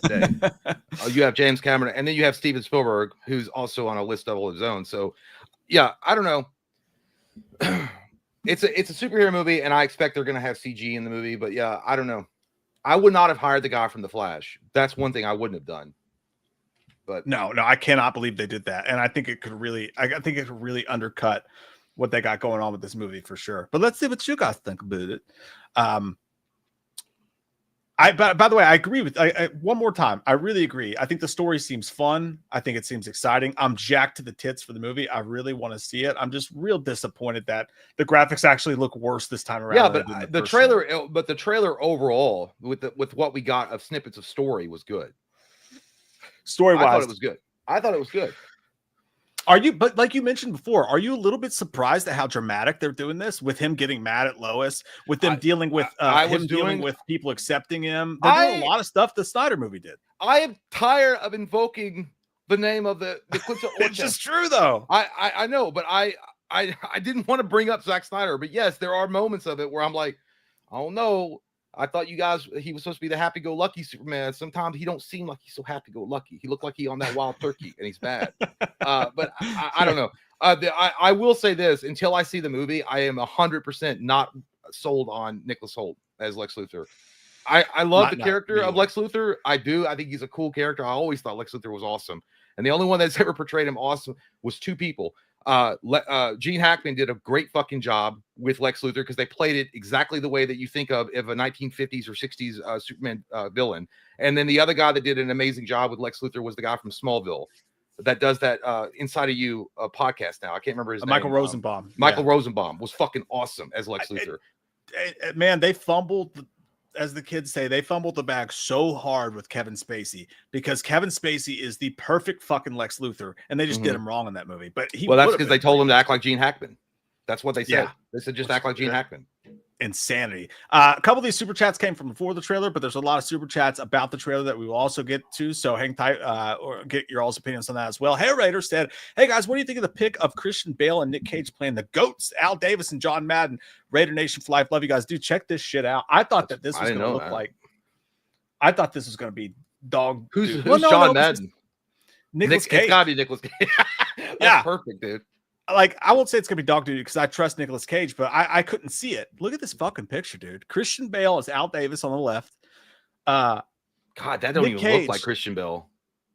Yeah, I know, dude. And Nick, it kind of looks like Fassbender, but Nick Cage as John Madden, dude, he actually looks like him. Like, I'm shocked. I don't know how they did it. It's crazy. It's crazy because if this was this last, so what's it just about the Raiders? CGI fucking turd. What was it just about his like coming up and being the coach of the Raiders? John Madden? I believe so. Yeah, I believe so. Which it's the movie chronicles Madden's extraordinary journey from a Super Bowl winning era with Al Davis and the Raiders to the creation of Madden NFL and his rise as one of football's most legendary voices. Is this going to be on theaters? I think so. Yeah. Streaming? Oh yeah. Bale and Cage. Awesome. Fuck yeah. Yeah, dude. I'm pumped for that. That looks awesome, man. I agree. And good luck to your Raiders this year. Jay Brooks said, "Sure, would like to hear Loomis's thoughts on the NBA draft lottery." You don't know what happened, do you? Listen here, Jay. I don't even attempt to comment on a bunch of overpaid daisy diapers bouncing a ball up and down a court. I don't care about a lottery with the NBA, NFL, NHL. Screw them out. I don't watch sports bullshit. Thank you. That shit was wild though, dude. Like the Mavs had a 1% chance to get the number 1 pick and they got it. And a lot of people think the NBA is rigged because they think that the NBA told the Mavs if they traded Luka to the Lakers because they're a more prominent team that they Okay, I'm not leaving. Can you guys hear me? Okay, we're back again. We're back. Oh, it wasn't me. You're frozen, but I think it's still me. Like my internet thing's fine. Okay, we're good. We're good. I don't know what's going on with my internet. Oh, there you go. Shit. Is it me? I'm here, T-Land. I'm not leaving. Hold tight. Hold on to my fingertips. Fucking internet, man. Yeah, dude. Now you know Pen. Now you know Pen. Yeah, for once, it's not me. It's not me. It ain't my issue. Cool. So I don't know anything about the NBA lottery. Mike was giving us, I'm fine. Mike's frozen. Okay, so he's going to come back in and we're going to figure it all out. Everything's going to be good. I don't know where Mike left off. Well, no, it's Jay Brooks. Actually, hold on. I'm And now we're on different. I was just getting there. I was gonna go to the next super chat. Sorry, guys. I don't know what's going on. I'm glad it saved the super chat. So I was really worried about that for a second. No, I was in here. I protect them with my life. Very good. Very good. Um, It was right after that, though. Hang on. Jay Brooks. Yeah, it's after Jay Brooks. Said Mike trade the #1 pick for Giannis. They already said they're not going to do that. But by the way, I'm no longer a Mavs fan. And before you shit on me for that, the NBA has no loyalty. So I have no loyalty to NBA teams. I was a Bulls fan when Jordan was there. I was a Lakers fan when Kobe was there. I was a Mavs fan because Luka was my favorite player. And now I'm a fucking Lakers fan again. And I hate LeBron. And I'm proud of it. It's fine. But no, they're my favorite another team, white boy in Dallas. I mean, they're doing it. Come on. My favorite team was the Seattle Supersonics with Sean Kemp. That's when I quit watching. Bins. That's how I felt about the special effects in the Superman trailer. Fucking bins. Fucking buns and fucking buns. Never mind. I forgot what I was going to say. It doesn't matter. Let's just go on. Okay. Logan, I like your name. Who is on your superhero Mount Rushmore and who is your villain Mount Rushmore? Both DC and Marvel. For me, I got Supes, Batman, Spidey, and Wolverine. That's a strong lineup, Cotton. That's a good one. So the Mount Rushmore for superheroes. It can't not be Superman and Batman. You got to put them up there. They're the granddaddies of all. I mean, you have to. Well, no, you can be careful. You can do. Listen, for me, on the Mount Rushmore of superheroes, and it would be really like, I don't know. Some people could argue with this, but I would put Batman #1. Because I'm only picking people that I can relate to, right? The one that I actually loved reading when I was collecting comic books. It's Batman. It's Spider-Man. Here's the unpopular one. I don't think it's going to be the Punisher. I just think he's the most. I just, and it's really loose to say that he's a hero because he's not. But he's a really relatable guy. Like no superpowers, just like a weird bent idea of justice. And then my last place for a Mount Rushmore of superheroes. And I'm not talking about the Chris Evans portrayal. I'm talking about the Captain America that I read when I was a kid, because he used to be my favorite hero when I was a kid. Yeah, no, Jay was always old. He's OG Captain America. I can vouch. Mine's Superman, Batman, Wolverine, Deadpool. Deadpool's my #1 personally. Deadpool's great, but those are my sexy motherfucker. By the way, Americans are here. Let's give them a hello. What's up, dudes? Hello. To drop panties with those voices, I hear. Villain wise is tough, but you got to put Magneto up there easily. Yep. I got to put Joker in there for sure. I would go Doomsday. I love the Doomsday storyline so much, so amazing. I would put Doomsday in there. And then finally, my last one would probably be. Fuck, this is tough. Joker. I already said Joker. Stupid idiot. Idiot. Shut up. You should. That's the fucking eat my dick. Earwax. Vagisil. I think. Yep. Oh, God, that's too tough. I don't like it. The fourth one. So I'm just gonna say a name. Because I'm gonna go the Sentinels from X-Men because that's cool. I'm gonna go with Darkseid. 100%. He's amazing. Oh, let's go. I'm gonna go with Thanos. Love him. Love that guy. I'm gonna go with Solid. He's a great purple guy. He had a good point. I mean, there's too many people. Gonna wipe out half of them. Good point. I think so. It would be Darkseid, Thanos, Galactus is fucking awesome. Even though he is not necessarily, he's not a villain because he's a force of nature. He's needed for the universe as a cleanup kind of guy. But anyway, he is considered by a lot to be evil or a villain. And then my last one,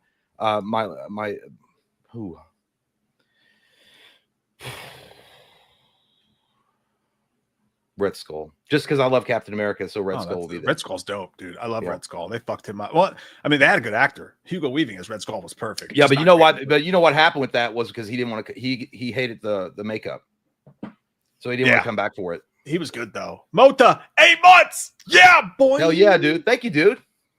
Gary, I would take something funny like Jim Carrey, have him be funny dad at first, and then let him show how serious and sad he could be when he's on the run. Talking about the U.S. Marshals thing from earlier. I would love that. I think Jim Carrey's an underrated actor personally.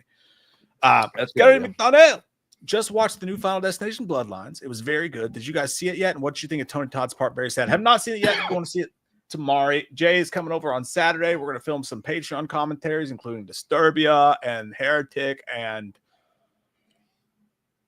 House of Wax, and we're also going to review that together. So gonna be sexy. Yeah, but well, you said I saw the trailer. I feel sad when I saw it because I know that Tony Todd was like very ill. Yeah, when that was filmed. So yeah, it was sad to see, but I hope he did a great. I hope his performance was great. Hopefully they gave him his flowers on like the fucking Oscars. Adrian said, "Can RFK sink down with a sickness by the stir?" Oh fuck. I said, "Oh, mommy, oh, heavy. You want to get up? Come on, get down with the sickness. I had to get down with the sickness. Oh, That's the best I got. Spit that dick out. Somebody said, "Delays, can I come over on Saturday?" Yeah, come on, man. Come on, hang out. Yeah, let's. By the way, I like some people were saying Wilson Fisk in the Mount Rushmore of villains, which I could totally see that, but I didn't want to keep I didn't like Jay's only saying that because Daredevil just rapped, so he doesn't even know anything. He just is like parroting what's on TV. That was a good one, dude. Gary said, but you can't have Jim because you have to have Tommy Lee Jones for U.S. Marshals, and he hated Jim. That's true. That's Jim true. Carrey. Yeah, that is crazy. Dude, Tommy Lee fucking hated Jim Carrey on the set of Batman Forever. Jim Carrey, I think, told a story that Tommy Lee Jones looked him dead in the face and was like, "I don't sanction your buffoonery." Thanks, Dad. Thanks, Dad. Moda, unnecessary but still kind of you, sir. Thank you, man. Thank you, Moda. Appreciate you, good dude. man. I saw Clown in a Cornfield at a drive-in this week. The vibes were dope. Did you guys grow up with drive-ins? Love your faces. A little bit. Yeah, I wouldn't seen. I don't know what. There was a Big Black Cock 7. That was a huge hit. It was so good, and everyone was cheering at the end. But the white guys were like, "Oh shit, lost that again." No, I think I wouldn't seen Lion King at the drive-in, but I only remember like the reason why I remember it because it was kind of like disturbing because my uncle was mad at there was like the car next to us took our microphone and had it in their car, so we didn't have the microphone in our car, so he got it. And I don't like confrontation. I get nervous around it. I get like hand sweat, like a mom's spaghetti already on my sweater. And he was like knocking. He's like, "Hey, can we get our microphone back? Can we get our speaker phone? Whatever it was. Can we get that back?" I've never heard this story. Yeah, dude, it was David. And I was like, "Oh, that makes sense." And I was like, "Oh shit!" And then he was like, "God, those motherfuckers!" When he got back in the car, he's like, "I got it though, those fucking assholes." And then he's like, "Now enjoy the Lion King." And I'm like, he was Scar in that situation. You were with your Uncle Scar. Yeah. Dude, they did have drive-ins around. We had a drive-in theater in Winchester, which is now defunct, unfortunately. But only a couple good times growing up because my family didn't like me and didn't take me to do nice things like that because they knew I loved movies. But I do remember 7th grade into the dance, or 6th grade into the dance, made out with an 8th grader. I think her name was Leslie Johnson. First time I got tongue. Okay, fucking awesome. So awesome. I kept going back for more. And then my sister came in and got me, and she was like, "Do you want to go to the drive-in or not?" And I'd been wanting to go to the drive-in for years, but I just got a little bit of tongue. So I was like, "This is amazing." That felt nice. But we go, and then we got there, and then they realized they were playing Bordello with Blood. And would have been fucking seminal. Would have been awesome to see on a drive-in, though, as a 6th grader. So we didn't get to see it. But my girlfriend, when I was in junior year of high school, took me to see Mothman Prophecies in the drive-in, which was dope as fuck. Great movie to see in the drive-in. And I take the kids every once in a while. So there's one like 45 minutes from here, but it wasn't. We didn't go a lot, but it was around. It was there, and it was cool because like the drive-in was dope because you go see a movie back then, and they wouldn't start till night, and they do a double feature, so you wouldn't get done till like 12 or 1 a.m., which was cool. Like you felt like you were doing something wrong. Like I missed that. No, dude, come on, Nighttime. That ain't true. You don't believe that. He said Bordello of Blood is underrated. Dude, that movie's terrible. I hated that movie. Like because it was on the heels of Dennis Miller, right? Yeah, Dennis Miller was the main guy, which is fine. I'm not like I don't even hate his style of comedy, but it's a lot of like he tries to use big words and his comedy is like it's definitely like an acquired taste. But it was on the heels of Demon Knight, which was fucking awesome with Billy Zane. That's an underrated movie that never gets talked about in the same regard as a lot of other films. But that Demon Knight was awesome. Mr. Hold Down Goddamn Motherfuckers. Billy Zane was a great bad guy. But dude, driving's a great place to see Clown in a Cornfield, though. That's dope shit. We've taken the kids a few times too. They enjoy it because they have a nice little place the kids can play. Where I took the kids to see Jaws for the first time in the drive-in. That was really fun. I have to go pee real quick. Enjoy Pippin time. Enjoy Pippin time. Holly, Roxy, member for 7 years, an awesome fucking human. What are your 5 most anticipated movies this year? Love your face too, Holly. It's tough off the top of my head for sure, especially at this point in the year. But I'm definitely for sure really looking forward to. Obviously, Superman's gonna be in there. Obviously, no, Scream's next year, right? So we're looking at what's left in the year. Mission Impossible is going to be on there. That's shortly. Final Destination's probably going to be on there for sure. Very much looking forward to that very soon. And then I don't know, you guys, what's coming out? What am I missing? Give me some stuff in the fucking comments because I know I'm missing some great shit that's coming out this year because we do have cool shit. I'm trying to think.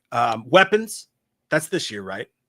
If that's this year, Weapons is going to be up there for sure. I can't wait to see that one. D-Land said the F1 movie looks good. It does look good. They're never making that $300 million budget back. I don't know what the fuck they were thinking. No, Scary Movie 6 is next year. I'm not that into Fantastic Four. I am looking forward to him. That could be in there for sure. Predator Badlands, that depends on how it goes. Very much looking forward to that. Mortal Kombat 2, that's going to be exciting for sure. Oh, 28 Years Later is my last one. 28 Years Later. I forgot about that one, JT Customs. Thank you. That's a fucking great one. I think I named them fairly in that. That's a great question, Holly. I really wish I could sit down and look at the list and pick appropriately, but here we are. JK said, were you guys fans of ECW in the 90s? RIP Sabu. I don't know that person. ECW, never watched it except for little clips here and there, but I was always like, that shit's fucking cool. You know what I mean? Like that was the shit that you saw and you're like, I'm too scared to watch it. It's like the Faces of Death VHS tapes you could rent from the store. As wrestling fans, as kids, it was like, that shit's like Faces of Death for wrestling. Always a fan of what those people did, but never watched much of it. Adrian, so which clown y'all got in a 1v1, Art or Friendo? Dude, Art is going to eat Friendo's ass and enjoy it. Like, I enjoyed Clown at Cornfield. By the way, just read the book. The book's better, but it's Art. Easy on that one. I wasn't ready. Oh, I'm sorry. I forgot. I was getting my Bud Light, an American classic, ready. I forgot you can add yourself now. Yeah, I add myself. I gotta grab a drink real quick, by the way, as well. We're at Michael at 709. Mike. Okay. Bum, bum, bum, bum, bum, bum. Rachel Bronson is more Lois Lane than Amy Adams. You know what? To be fair, yeah, Amy Adams is she's a great actress. But I never really got behind her as Lois Lane in Man of Steel, and then continuing on with BVS. I don't know what it was. I just don't think it worked. She was more like just thirsting after him a little bit more than I think Lois Lane would do. But I understand that, this particular version of Lois Lane's already married to him and she's probably going to do, but she just has that Lois Lane energy to her. I also thought, to be fair, I thought the girl that played Lois Lane in, which the movie was not good, but Superman Returns, was it Kate Bosworth? I think she did a good job, but I agree with you, Michael. We have Adrian. Thank you so much. To be honest, I don't want to see any more trailers. Me too. Because after that, I feel slightly less enthusiastic after that trailer than previous ones. Expectations lowered a bit. Oh, well, dude, I actually had the opposite. My expectations, well, they've not really changed, but I feel a little bit more confident going in. I feel like the story is going to be pretty good. Maybe the CG is not up to snuff for some, but I think that it's going to be okay. I think that they've got some time to polish some stuff up based on feedback. But yeah, I'm excited to go see. I'm a little bit more excited than I was, but I respect it, Adrian. I respect it.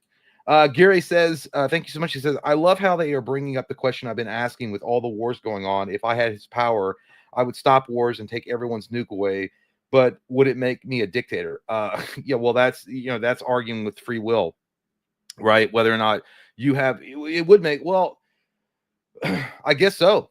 It would make you like a dictator of some sort, right? I mean, I feel like if you just took away people's ability to decide their destiny, because you just want to remove all of these awful things that they have to figure out on their own. Yeah, I guess it would be a dictator type. Well, you'd be a god. I mean, at that point, Superman is a god.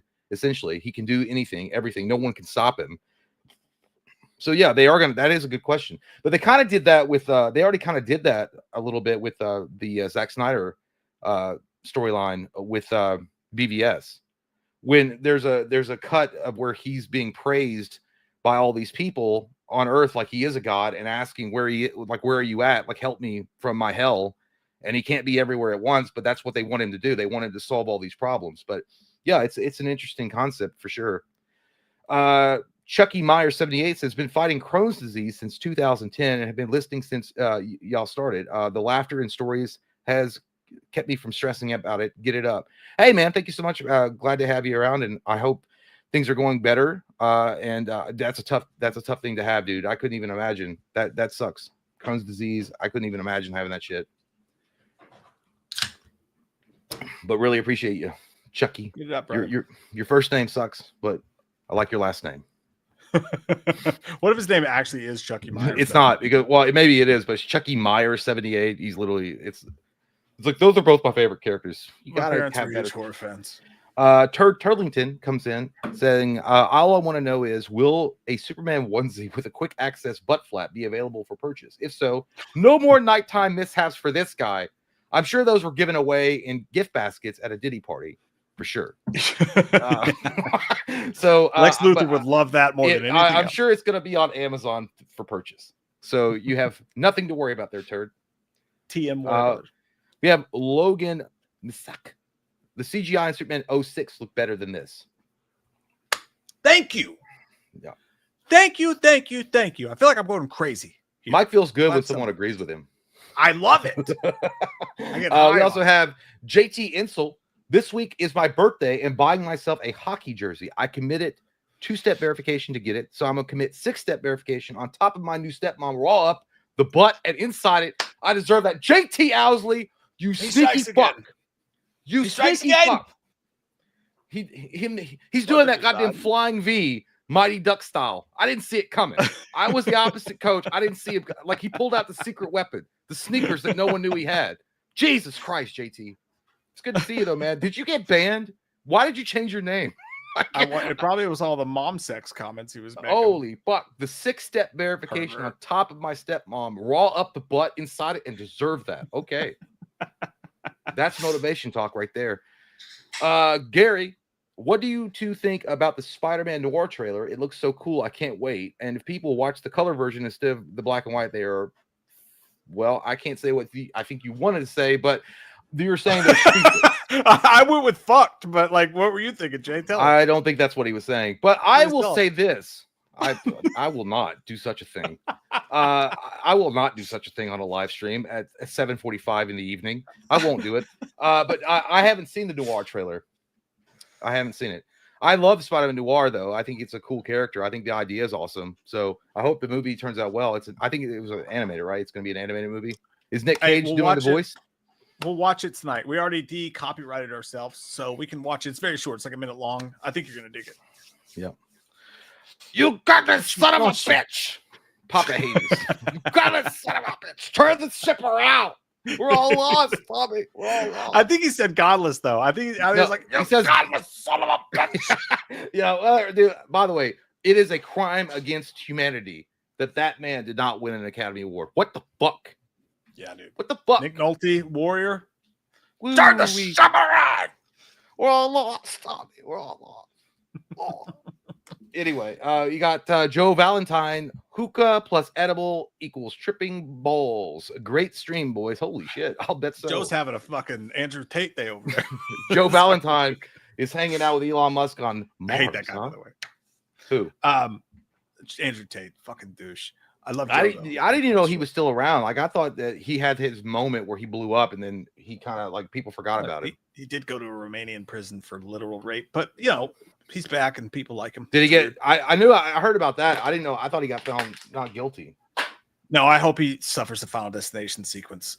But that's neither here nor there. Joe's still cool though. I haven't seen anyone with a hookah in real life my entire life. I've never seen anyone actually hit a hookah. I've only seen him in movies and TV shows. It always looks like a really good time. It's like, hey, we're just gonna go here and sit at a random table that looks like it's a booth at Shoney's restaurant. Remember Shoney's? It looks like a Shoney's restaurant booth, and it's got this big fucking pipe in the middle, and everyone has like these little things that are. I was like, do you know these people, or you just sit down and start hookahing with them? Yeah, I never tried one. I mean, I've tried bongs and stuff like that, but I never tried a hookah or anything. But you know, like, Andrew Tate is literally the opposite of what a man should aspire to be in life. But yeah, when a man goes to Romania, gotta be careful with them ladies. I don't know. I don't know anything. I know that he was like I don't even know his fucking story. Like I only know peripheral shit about him. He's I was like, anybody with a bald head and like sunglasses and wearing like, goddamn Hawaiian shirts that looks like, you got from the witness protection program. And you're sitting there talking about, I think that's the only thing I know about him is like, he was like supposed to be like a motivator for young men. That's all I know about him. No, he tricked a bunch of like 6th graders into thinking being a piece of shit human being was cool. And that's how you should treat women. He's dog shit on humanity. Skid mark on the underpants of society. Stinky.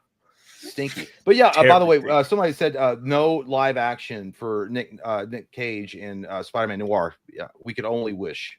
Imagine that, dude. Imagine. No, like I thought it was live action. No, I thought they put a Sin City sheen over it, but I thought it was live action. No, it's because Nick Cage did the voice for Spider-Man Noir in Into the Spider-Verse. I'm pretty sure the movie's supposed to be Blu-ray. Oh, it is live action. Never mind. Okay, well, someone lied. You're wrong, Tony. I agree. I just overall, really, I just agree with Prody. Jay is wrong. You're wrong. China. You're wrong. You're wrong for talking right now, Tony. Tony. Oh, it's a series. It's an Amazon Prime series, by the way. Oh, we're gonna watch the trailer later. We'll watch it tonight. I'm speaking to the Spider-Man within me. Give me control. What? No, turd. You shall not have control of this universe. By the way, I'm genuinely curious for chat. If that Tim Burton movie of Superman had come to pass with Nick Cage in the forefront, and I know it was going to be a wackadoo story, could it have worked? Would it have worked with Nick Cage at the helm and Tim Burton directing it? Everything in me wants to scream, God, no, it probably would have been Wild Wild West too, to be honest. I don't know. Because Nick, he had the long hair. He had the mid-90s, late 90s Superman style when Superman comes back from the dead. So he had the long hair. The suit, I wasn't a big fan of the suit. I saw the concept or the rough sketch of it, but I wasn't sure. But he was fighting fucking tarantulas, like huge goddamn spiders. Even Kevin Smith's like, this shit crazy. Probably what I'm smoking weed. Wild West. Yeah. I think it would have been bad, dude. I could be wrong. I'd like to be wrong, but I think it would have been awful. Yeah, I don't know, dude. Probably would have been better CGI than what we just got in that Superman trailer. You son of a... You're so negative. God. That's what they say. You've become Emperor Palpatine. Only Sith still in absolutes. Only Sith still in absolutes. That's what they say about me these days. Somebody said Nick Naz. Yeah, that's it. It would have fit. It only made in the 90s. Yeah, it would have been a product of its time, 100%. But it would have been so different. True. It would have been such a departure if you imagine in the 90s as a kid and you're like, the only Superman is Christopher Reeve and to some extent Dean Cain from The New Adventures of Lois and Clark. That's the only versions of Superman. Oh, that's a really good point. Yeah, that's the only versions of Superman. And then all of a sudden, fucking Tim Burton comes in here with his like dark and sickly twist of Superman, and it's Nick fucking Cage, and he's beating the shit out of a tarantula on a cold planet, and then you're like, what the hell is this? Nick Cage is an amazing actor, dude. I could never picture him as Superman, but then again, I would have never pictured him as John Madden either, and he looks great in that photo. I think Tim Burton has an eye for talent though, because I mean, I wasn't young enough, I was too young to even notice what was going on, but when Michael Keaton was cast as Batman, he got so much fucking flack for that. They're like, there's Yeah. no fucking way Michael Keaton, Mr. Mom, is going to be able to pull Right. this off. But also, like when we saw CG Nick Cage as Superman in that terrible Flash movie, it was like, God damn. Like, okay, let me actually show you this, by the way. I pulled this up. This is fucking crazy. This is what I'm talking about. This is the cinematographer that we're getting with Superman, by the way. By the way, I want to guy- point this out. They've been I didn't notice them. Apparently, just another Whopper fan and a few other people have pointed out Will Reeve, Christopher Reeve's son, was in the trailer. He's on the TV. Oh, that's So dope. Good. that's pretty cool. Nick. That's cool. I like that they did that. But look at this, dude. This is the same guy that's doing the fucking, like, okay, so not this shot. I was talking to somebody about Andy Muschietti, his movies. Obviously, you had the terrible CG that was with. Give me that foot. There. But this Or arm. this is what this cinematographer did on the Flash movie. God damn. If I were like having a PS2, I'd be like, dude, it can't get better than this. PS2 can't get better than this. We can't allow this in our fucking movies, dude. We can't fucking have it. It's gonna kill cinema. This is the worst trash I've ever seen in my fucking Henry life. Cavill looks like one of those CGI posters that they put up in GameStop advertising the new Superman made for, Superman adaptation from the movie for the game for PS2 or Xbox. But Stacey said, look at his other movies. And we'll pull up his other movies. But this is current, dude. This was like a couple of years ago. This is him now. This is what he's doing. Well, And it was the thing. But it was the CGI guy, right? Whatever his name is. Yeah, the cinematographer. I'll look him up. Let me find it, and we'll look at what else he's done. I'll see if you're right. I will see if you're right. But the problem with the Flash is the Flash movie had so many problems going in. I feel like that was a rush job, like 100 fucking. Why does the too. trailer look just like the Flash? I don't know. I don't think it looked that bad, but I think that they were also scrambling to try to put together fucking anything to get that movie finished because of the whole Ezra Miller bullshit going on. That I get. I just don't know why all the shots of them in the sky look exactly the fucking same. That's what worries me. Let's see. Okay, who's the cinematographer here? Stacey said he didn't do this though. What? I don't know. I was told. The I'm not sure. I don't know anything about who the cinematographer is or. I was under the impression for sure that the guy doing the Superman movie was the same guy that did the stuff for the Flash. Let me look though. Let's see. I gotta find it because it's always harder to find them than the actors and shit. Oh, he said Stacey said he didn't make the CGI. Why does it look exactly the same as the Flash then? Like, well, that would be a special effects team. I don't know who they had in charge of the special effects. I don't know. I could be labeling it wrong, but I'm just saying it looks the exact same. So let's see here. Henry Bram. Someone give me his name. Is it Henry Bram? Logan said they. I understand that cinematography and VFX are two different things, but the guy who was responsible for these shots on this movie was also responsible for them on the Flash, and that's what has me concerned. Whichever label it is. Let's see. Okay, Henry Bram was the. Yeah, director of photography. Okay, here, let me share this with you guys so you see what I'm looking at. The director of photography on both Superman and The Flash is Henry Bram. And he did The Instigators. By the way, I thought that movie was great. Looked like shit, though. Roadhouse, love that movie. Looked like shit, though. You can see the cinematography from The Flash in the Roadhouse movie, which that's a Guardians of the Galaxy Volume 3 wasn't bad, though. I guess I don't really remember ever being impressed by it. He did do the Suicide Squad, so there was that. Maleficent, Volume 2. Legend of Tarzan. I'm not sure what it is I'm supposed to be so impressed by. Flyboys, fucking. I'm not seeing anything. There's nothing in there that makes me think this guy's good at what he fucking does. I will say, I think Guardians. He also did Volume 2. Volume 2 was pretty rough. Volume 3, I thought they did a pretty good job with some of the CG. Volume 3 is a great movie. I don't remember what it looked like, to be honest. But the Guardians of the Galaxy, yeah, the movie itself was really good. It was the Rocket Raccoon story was really good. It was really heartfelt. I understand what you guys are saying, Brandon Collins. Cinematographers don't control VFX. But my question is, why does this movie that has this same cinematographer look exactly like it did in the other movies he's done? The problem with that, the fake looking up close, far away, weird fake green screen look of The Instigators, of Roadhouse, of The Flash, all look the exact same as what we're seeing in this fucking Superman trailer. I don't know. I don't know exactly what it is, but that's what I'm seeing. I think somebody was saying it was the lens and the color grading. I have no idea. That's just I call like I see it, man. That's what I see. But you know, I have 20/20 vision. You suck. Anyway, you got a son of a bitch, chicken tiki. But leave them a fucking shit hours, you motherfucker. Huh? You motherfucker. Thanks, buddy. Seriously.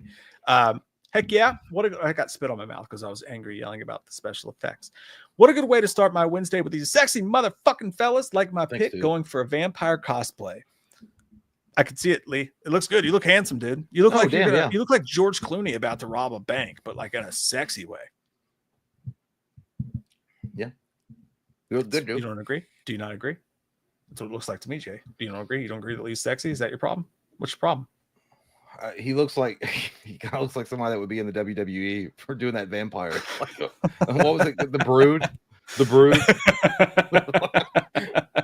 Good look. Yeah, look at. He says, "Hey Loomis, I'm telling you this one time. Stop being mean to me, Michael, and Chalice." I agree. I'm telling you one time, Lee. Switch out your goddamn monster truck and go get something sensible.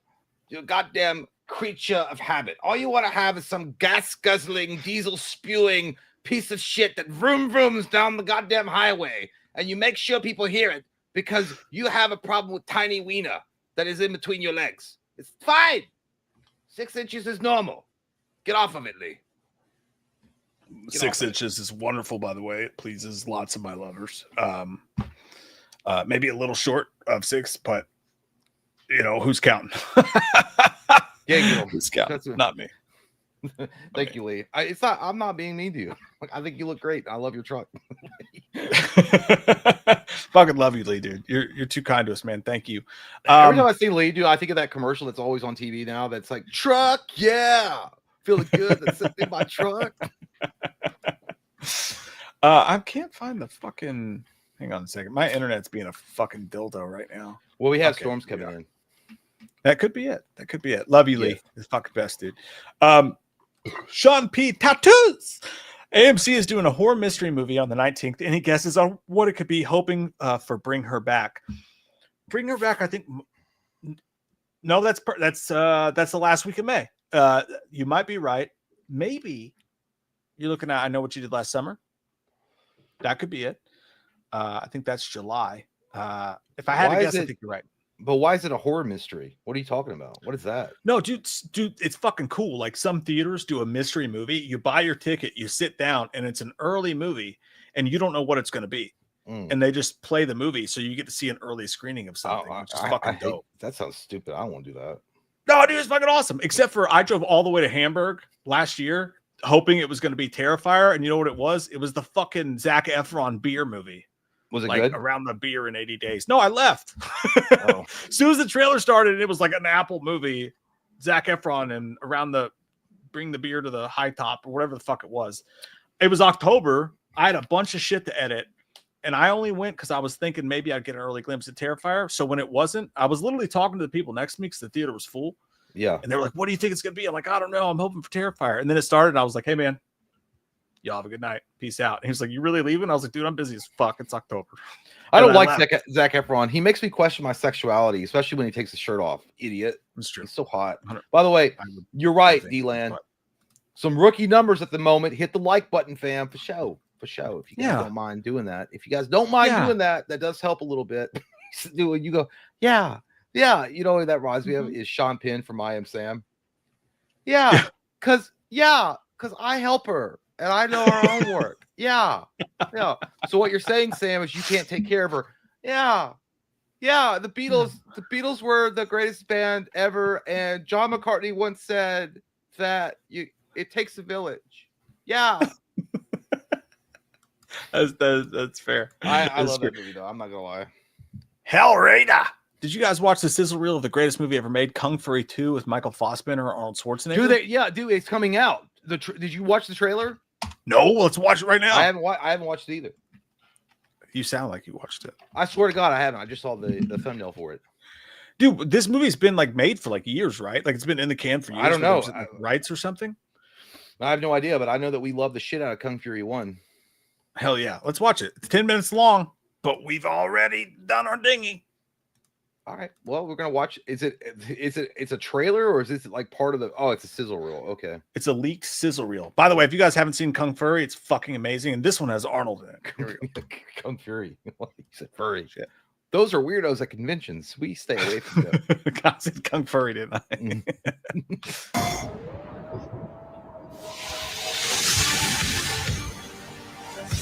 Already liking it.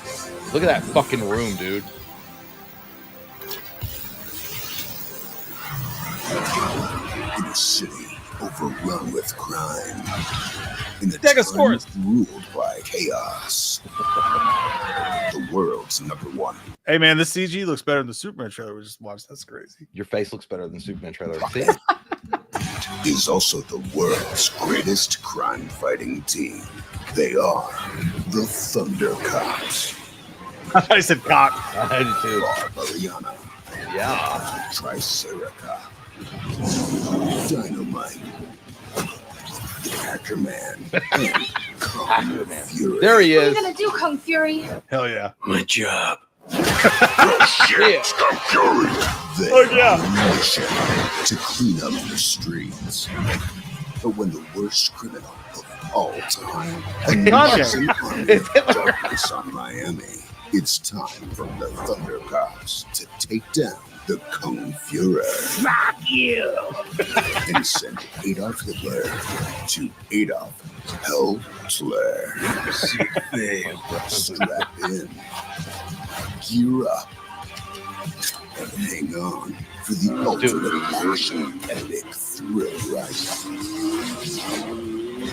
Supercharged, bitch. Yeah. Kung Fury, the movie. Well, I've had it up to here with you damn Thunder Cops. All this Nazi fighting's a waste of my goddamn time. Lucky for you, the President of the United States, he disagrees. So, it's giving your task force a new leader. Here we go. Michael Fassbender. Oh my God, it's Michael The Fassbender, best dude. goddamn FBI agent in the world. Fury, meet your new partner. I hear you're the best Miami's got. That's like a skinny dog bounty hunter.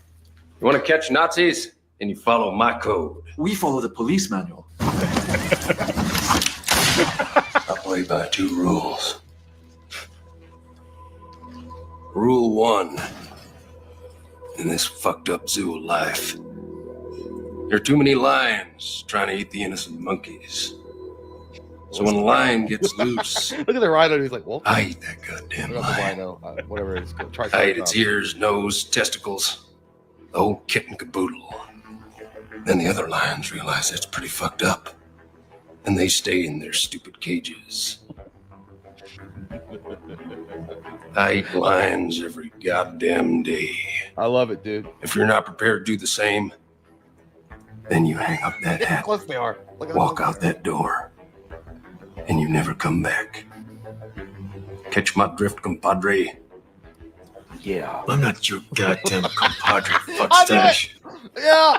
Call him mustache. I don't give a shit what you are.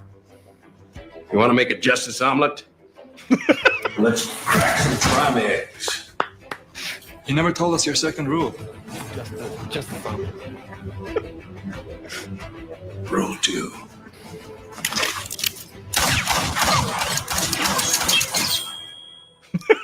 Stay out of my way. got good aim. Yeah. One's a no bullshit renegade FBI agent. The other is a no bullshit renegade cop. They may not see They're doing the eye Rocky to 3. eye, but when push comes to shove, they have each other's back.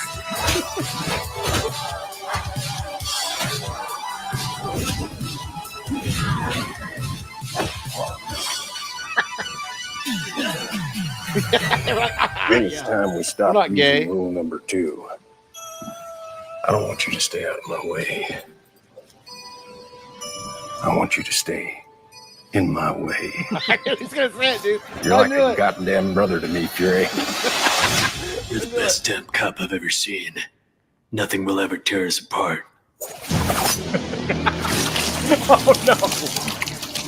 But when a mysterious threat cuts Cult Magnum out of the picture, Taekwondo. Kung Fury makes it his mission to find the killer and make them pay. Kung Fury, the movie. This is gonna beat Superman. That was when Kung Fury quit the Thundercops for good. The Thundercops are stupid. Teamwork is bullshit. From now on, I work alone.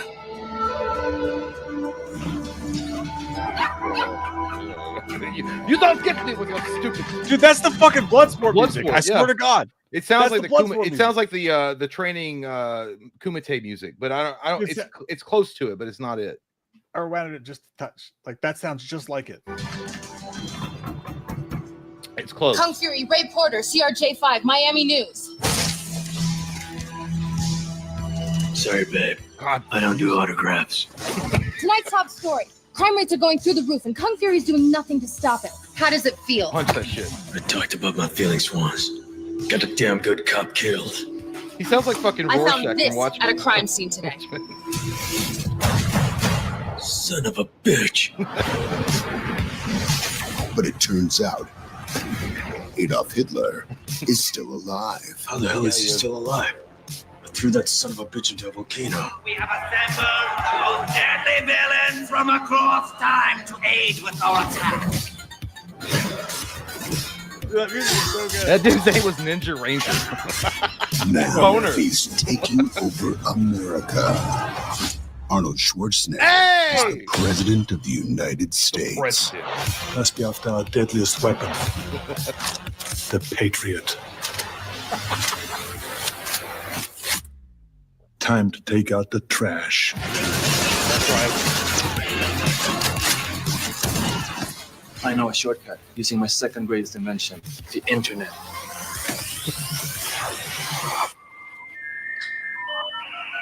That's my internet. It's my internet. That's what it is.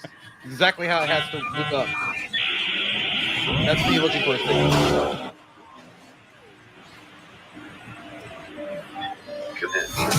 Don't worry, it's gonna get good. Now, only Kung Fury and the Thundercops David Hasselhoff can help the president stop Hitler before he unleashes his most diabolical weapon ever. What is it?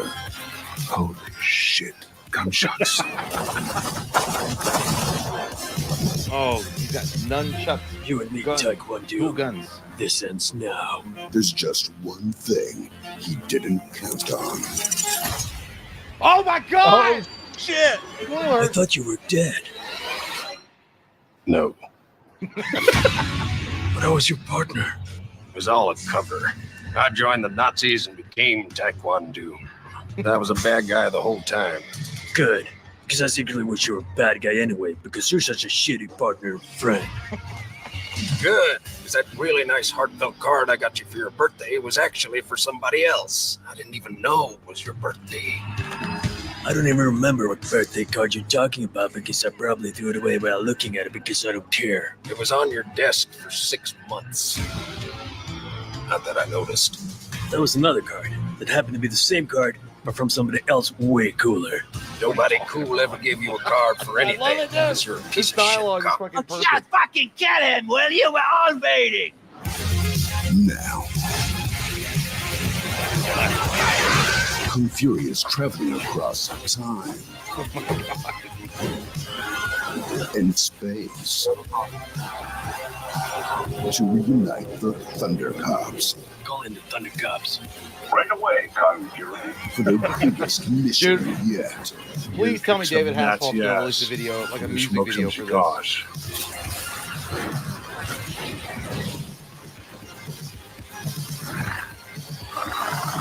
Thundercops. Time to take down this asshole. From the creators of the smash hit Kung Fury comes the greatest movie of all time. In the nutsack! The Venom punch.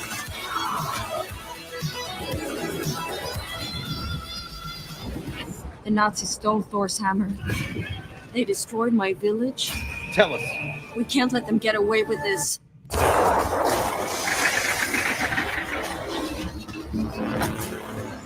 Oh shit! The neon robot. Huh? Dude, Power Rangers shit now. Transformers. We like it.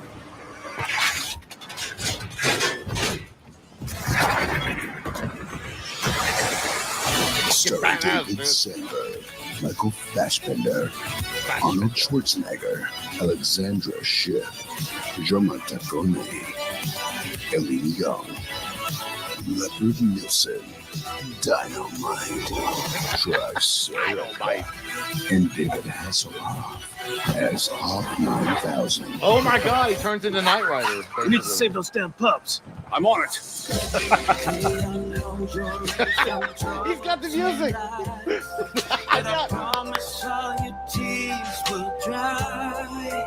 That's a banger hit.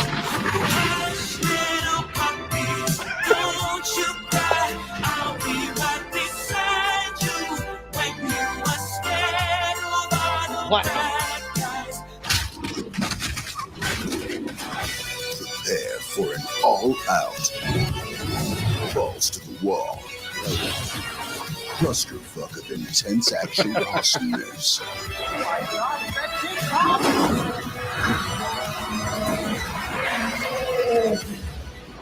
Oh fuck, dude, that was badass. The movie. God damn, man! Look at those assholes.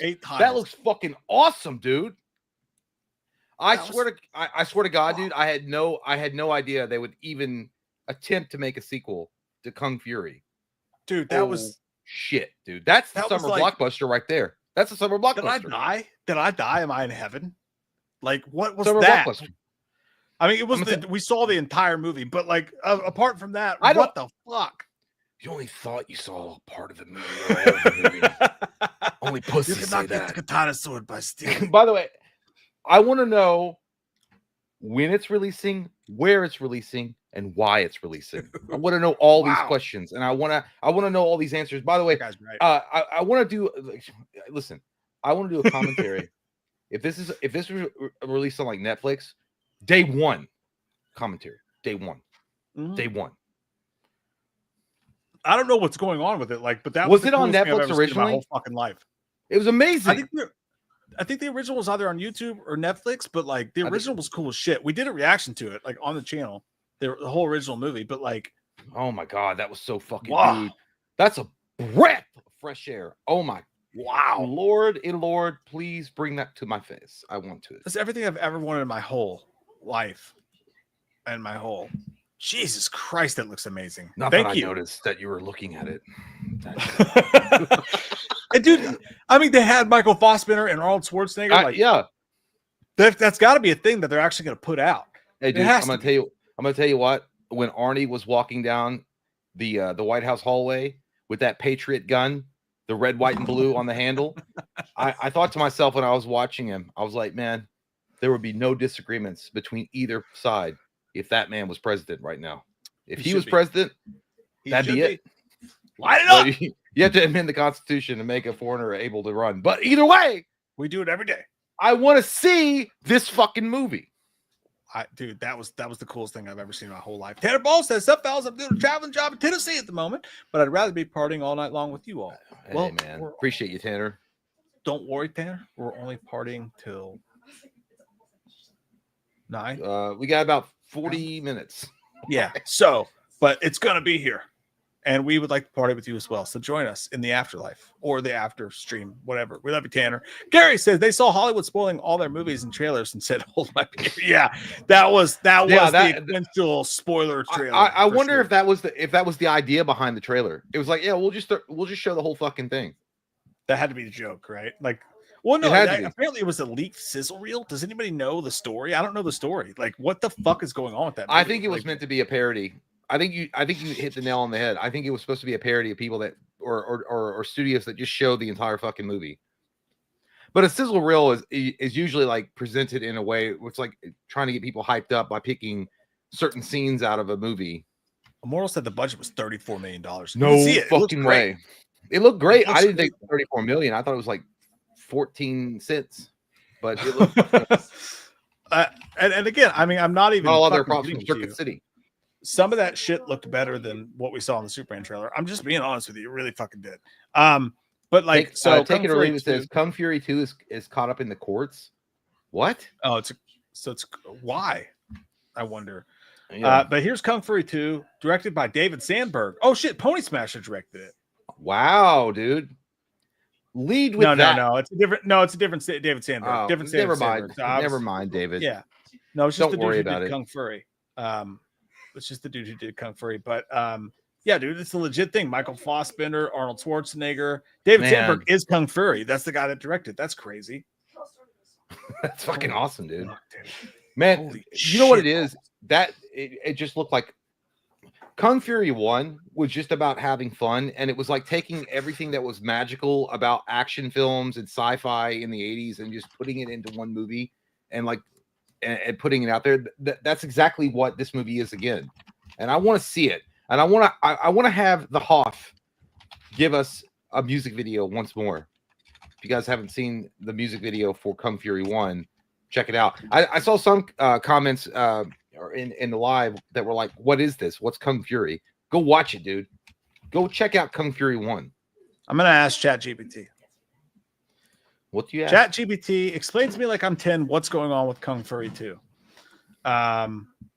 So they started filming Kung Fury 2 in 2019 and finished shooting it that same year. But then some problems came. Dude, 6 years ago.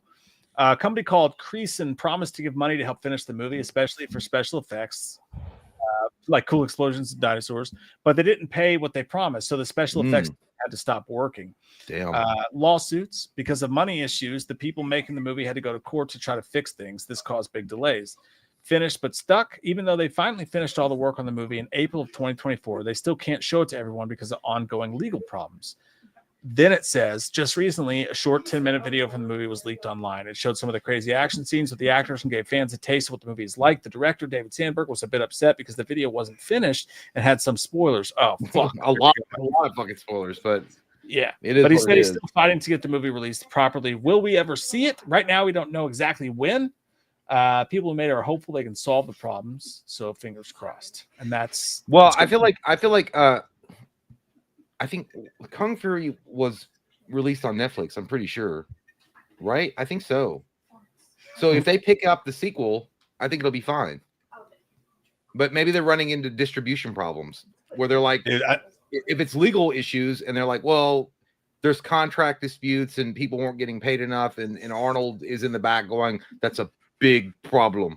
You know, maybe they're like, we got to be careful. I don't know. I wonder if it's a Deadpool situation where someone got frustrated, and after 6 years, who could blame him, and leaked that on purpose. Yeah, I did notice that the guy that played Kung Fury, he looked like he hadn't aged at all. No, that's true. You can tell it's from. That's well. Crazy. I got to go pee real quick. I'll be right. Enjoy Pippa time. I did not expect that, dude. I did not expect it to be of that quality and to be that interesting. I cannot believe that is not a thing that we're more in tune with what's going on with, because that looks amazing. But they're right. What was the original Kung Fury movie? Like a 30 minutes, 60 minutes, something like that? I want to say that we just a movie Kung Fury. I'm going to look it up because I'm pretty sure Jay and I did a full reaction to that first movie that came out because it was great too. It wasn't that great, but no, maybe we did it on Patreon or something like that. I don't know. It's not pulling anything up, but no, the original was fun as shit, and that looks like they just went balls to the wall. I agree, Blu-ray. What the hell's going on with Thanksgiving 2? That was supposed to come out this November. Nothing about it. I fear that that's going to get delayed as well till next year at least. Oh, it was 31 minutes was the original. Thanks, Immortal. But yeah, that's crazy. Yeah, and I just saw that Eli Roth's directing The Ice Cream Man. So I'm kind of worried. What's going on with fucking Thanksgiving? What is going on with that? What, Logan? What the fuck is that supposed to mean? Huh? This is all real. Okay? Back here? You see, it's a little thinner. Okay? That's all hair. That's all real hair. I don't know if you're talking to Jay, talking to me. Maybe you're talking about something I missed. None of that going on. Gary said they've got a company to make the movie, but they try to make it take it from them, so they've been fighting over it for years. So that sucks, dude.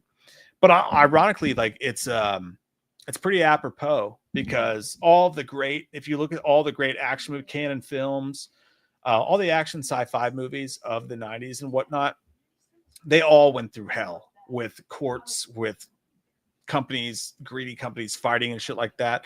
It would make sense that a movie that looks that fucking awesome would have to go through the same thing. It's almost, again, it's very apropos for what's going on there for sure.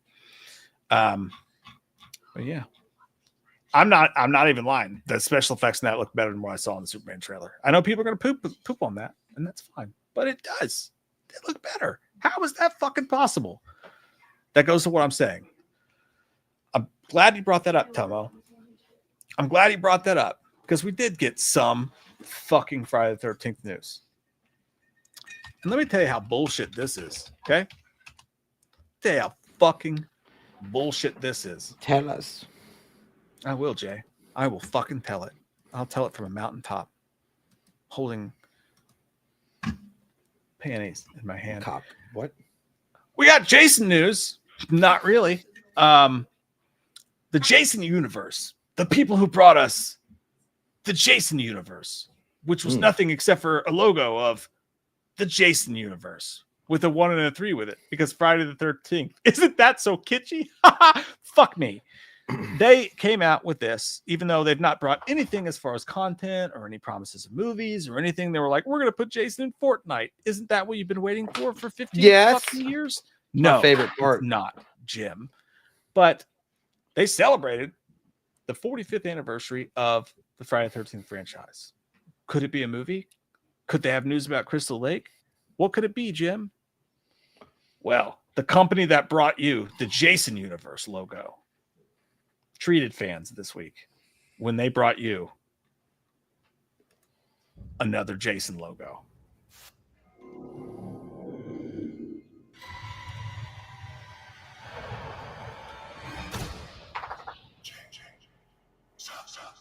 I don't know. I can't wait to see this movie. I don't know why we wanted a movie when we could have a logo. Right. That's all we fucking asked for. Why would you put a man in a mask hunting campers, dude, in an 80s style slasher when you could have a CGI logo that looks like a 12-year-old made it in fucking shop class? These people are like so stuck on an idea of like making this fucking movie. Like, it's so simple. Like, just do what they did in 2009 and bring that kind of Jason back. That's all you. It's the simplest fucking movie to make. It literally is the simplest movie to make, and there's money to be printed for you, Saban. Yeah, Haim Saban. Hey, they gave us another. I guess not. So. What would you guys rather see right now? Like next year, say October was the release date. A new Nightmare on Elm Street is coming, or Friday the 13th. What would you guys want to see? Nightmare. I do too. For me, it's just been too long. It's been too long since Friday. Way too long, Jim. And at least I think they'll take that seriously, you know. Immortal says Toxic Avenger is my most anticipated movie of the year. I hope it's good, man. I don't know. I've never seen the original. I need to make that like a Patreon. You gotta watch that. You don't have to watch. You don't have to watch the other ones. The other ones are all right, but the first one you gotta watch that shit at least. Elm Street over 13. I agree. Yeah, I think the majority of people will probably agree with Freddy Krueger premiering. Well, there's something, but you know, here's the thing about Freddy Krueger. Freddy Krueger, whoever they cast has to be like. For me, it's the same level as whoever an actor that they cast to be the new Batman. You got to be on that level. You know what I mean? Because you're stepping into the boots of Robert Englund, so it's got to be. And don't get me wrong, Jackie R. Haley was fine. I just think that, you know, he looked like a burnt up weasel, like some roadkill that you would pass on the highway. He looked like shit. That CGI shit was awful, and then the story was lacking in a lot of ways. But he was fine. He was.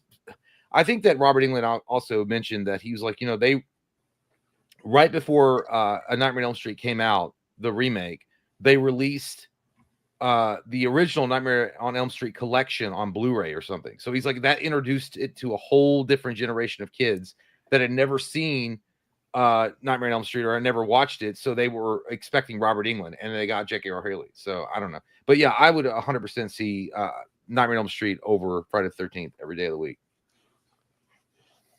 Yeah, I'm 100% in agreement with you. Even Mo though Lester says a new TCM. So well, but TCM is like TCM just, there was one that came out like a few years ago. It wasn't even that long ago. I mean, you're talking about like some of the Mount Rushmore of iconic horror characters not having any type of silver screen appearance in forever, in Jason Voorhees and Freddy Krueger.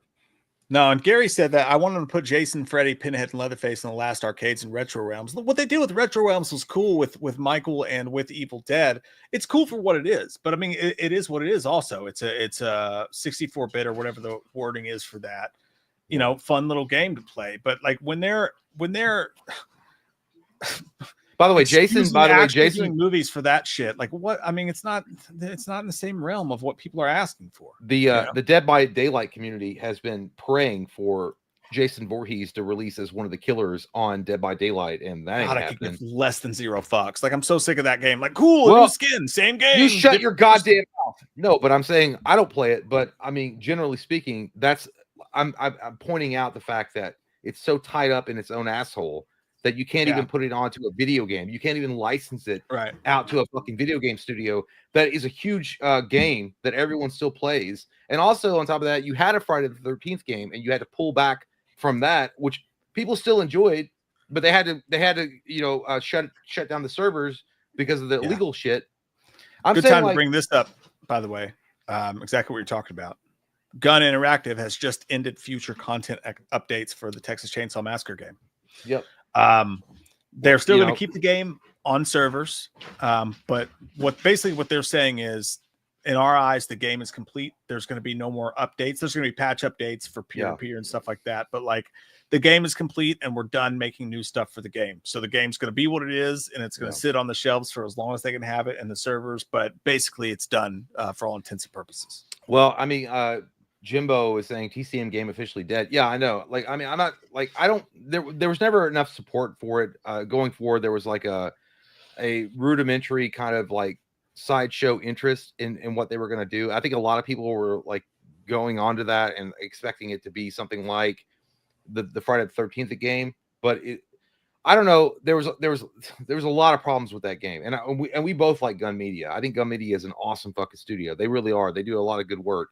But unfortunately, they are in a very competitive marketplace for horror games. And right now, the king of the hill is Dead by Daylight, and it will probably continue to be Dead by Daylight for a long fucking time. So it was always going to be an uphill battle for this game. Right. But I don't know. I hope to see. And I'm not trying to poo-poo what you were saying about like being excited about Jason getting in. I'm sure that's exciting. No, I'm not. I don't play the game. I'm just saying, like, I think it would be cool to have that character be available to play as a killer because it maintains the interest of that particular character. Right. No, I see what you're saying. I agree with that. What I was saying was like to if they're trying to say, but look, we put them in Dead by Daylight, like. Genuinely, like I know Dead by Daylight, it's cool for them, but like generally nobody gives a shit. Like, give us a fucking movie already. Like, stop dicking us around. Yeah, you have all this money you can make, and you're just sitting on it like a bunch of assholes. I think they are doing the Crystal Lake TV series though. I would only do it. I would literally license the character out if they can for Dead by Daylight for I don't remember the studio. Is it Behavior? I can't remember the studio that runs Dead by Daylight. Just to see if there's any kind of interest. Right. You know, if there are people like that are going on, it's not going to be for free. They would release the character that you would have to, pay real world dollars for to download as the new character. If there was a huge, and by the way, it would be massive. People would fucking go ape shit. But yeah, but I already think the interest is there. I don't think that we need to wait around any longer. People want to see a Nightmare on Elm Street. They want to see Friday the 13th. I don't know. These people are literally shoved up their own fucking asses with their heads. They can't see the daylight. They don't understand that you could print money. But the whole thing is about who controls what, who's going to get what, who's going to distribute it. It's all fucking corporate goddamn money grubbing bullshit that's going on with these franchises, and that's what's happening. The Freddy Krueger thing, I know that it's coming down to the Craven estate though. Essentially they just want to make sure that moving forward they're not going to have a repeat of what happened with the remake of Freddy Krueger, which universally was panned as a terrible fucking movie. So they want to make sure that the story, but there's no fucking way that the Craven estate has not been presented with at least 3 or 4 good scripts. There's no fucking way. and again, that's what I'm saying. I don't even think it's the Craven estate. Like, it is the Craven estate, right? We don't know, obviously, but like, I think that like if New Line really wanted to make that deal happen, they would go and they would give the Craven estate whatever they needed to do. They would make that deal work. But in my mind, from what I see, is that they're concentrated on the Conjuring franchise, what's going on with all that stuff, when you should be taking serious fucking issue with the fact that this isn't happening and you could make it happen. I feel like when they asked the New Line CEO, he was like, we hope so, but it's kind of difficult with the rights or whatever. To me, it came off as, we got this. It's just like with Marvel. Well, we have the event. We don't need to pull an X-Men yet. When the time is now, like they need to do it. And as far as these games go, dude, I love Gun Media. I love they're based here in Lexington, Kentucky. I love what they're doing. They're sweet guys. The people who run that seem like really good people. And I think people are shitting on them for this and what's going on with this, but I think this is just the state of that industry. Yeah, that industry specifically, when you're making these I don't know what's the word for it. These multiplayer only games, they have a short shelf life, and they just canceled the Evil Dead game. They have a short shelf life. Like, I think it's time as a whole industry, not just them, but for the entire industry to go, hey, let's put some work into a real first-person game with a campaign that can have some depth to it, some real work into it, and give us an old school style Max Payne type of legit game. I agree. I think that right now the video game space is pretty much full with multiplayer horror, and you take it or leave it, but it's Dead by Daylight. They are the masters of this particular domain. So what I would do, and I'm not in the video game industry as far as like, I don't know shit about shit, but I would say what I would do is I would focus on something like, there was a game that came out years ago called The Quarry. And The Quarry, it looked fucking great. Like the graphics on that game was amazing, but it was an RPG. You took control of a character, and based on your decisions, the game would play out in a different way. No, I would make it like a Scream game, or a Halloween game, or something like that, where it wasn't multiplayer, but it was a choice-driven game, and that would be. And then I could do updates and things like in DLC later on. But I think that's how you get back into this particular space, because making a multiplayer online game revolving around horror icons from the past, the Mike Tyson of the ring is already standing in the corner, and that's Dead by Daylight. It just is until they run out of money or people stop playing the game, which is probably never going to happen. Dead by Daylight for the horror community is pretty much the Call of Duty for online first-person shooters. So that's just where you go. Yeah, and I just think that it's time for someone to try something different. You know what I mean? And who knows? Maybe you make a story so cool and you do a story so well that the movies take notice of it and they say, that's a cool story. Maybe we could turn this into a movie, and you could tie the video game universe into a movie universe, something like that. I don't know. But I think that the time of doing these, whatever the name of these multiplayer horror games, is done. Like, I think this proves that, because dude, they did put a lot of effort in, from the chainsaw sounds to the Texas atmosphere to all the stuff that they did. I know they had rights issues, but you can see when you look at how they made that game, they put their all into it, and they did a really good job creating something that had their blood, sweat, and tears into it, and that still didn't work out. So I just think it's time to move on. But you don't even need to have this particular type of game to come out to even understand, unless you're fucking Ben Stiller, Simple Jack, that people are literally salivating from the mouth for a Friday the 13th movie or a Nightmare on Elm Street movie. The money's already there. Like, and again, I understand the Craven estate, like taking their time and being kind of wary about giving over or allowing a movie to be made, especially with how badly received the Jackie R. Haley movie was. So they just want to make sure that if it does go forward, they want to at least there's some kind of echo of Wes Craven's original idea involved with it. But the Friday the 13th movie, guys, come on. Like, what the fuck? So like, simple. It's such a simple fucking movie.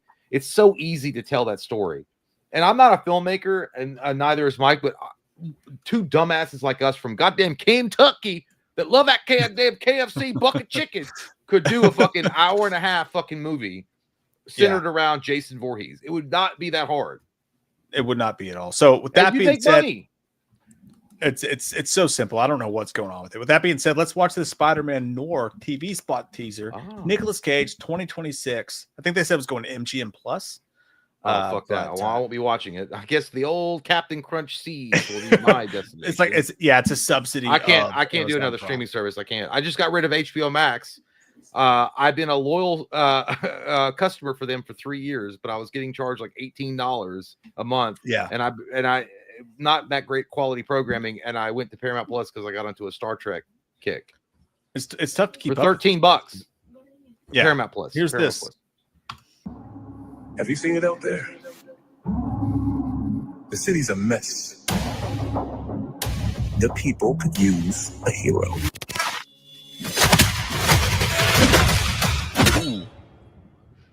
I hope they find someone. Damn, dude. Holy shit, dude. Just a little Nick bit. Cage voice fucking shines, dude. Just the tip was enough to get me excited there, Jose. And I liked it. I liked that enchilada dip. We like what we saw. Holy fuck, dude. And by the way, someone said if Dark Side Field reviewed horror games, that would be hilarious. Yeah, but he'll never do that. He'll just...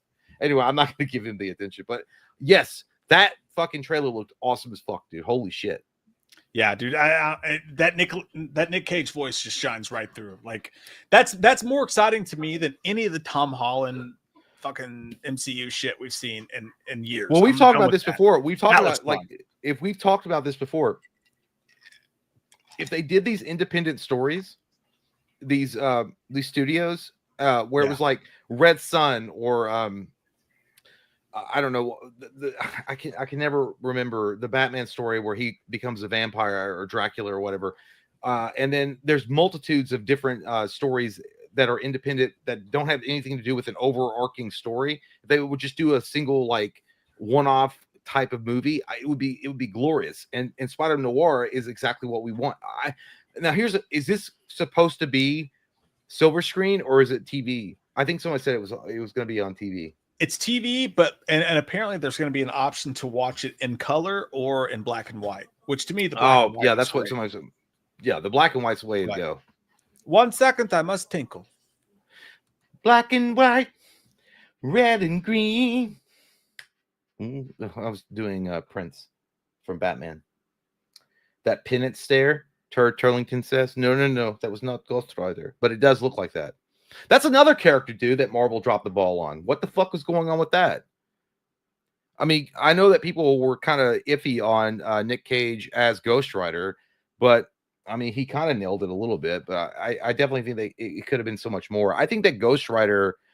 Do you guys remember Spawn, the animated series that came out on HBO like years ago? And it was so fucking, oh god, dude, that was one of my favorite animated shows of all time. It was so fucking good, dude. It was literally the comic book pages from Todd McFarlane come to life on screen. I feel like Ghost Rider could have done that too, and it would have been awesome. But anyway, I'm just saying. Borderlands. I don't. Immortal says getting Borderlands 4 in September. I don't know, man. Like I like Borderlands, but it's not my faves. But I'll see what's up. I'll look at some reviews and some playthroughs and see if it's something I'll be interested in buying. Or if it comes to Game Pass, for sure, I'll try it. Ice Skate Jesus says, Jay, are you excited for Doom: The Dark Ages? It comes out today. It comes out at midnight. Yeah, like I've already got it pre-downloaded, so definitely. Can I remember a message? Sorry. Let's see. A member message. Hold on. Oh, I'm sorry, Holly. Okay, yeah. Your 5 anticipated movies this year. Good question. Hard question. That's what she said. So I know it's like in no particular order for me. I am looking forward to Final Destination that comes out this Friday. I want to see. I want to know. I am looking forward to Superman. And shit. You know what? Give me a second.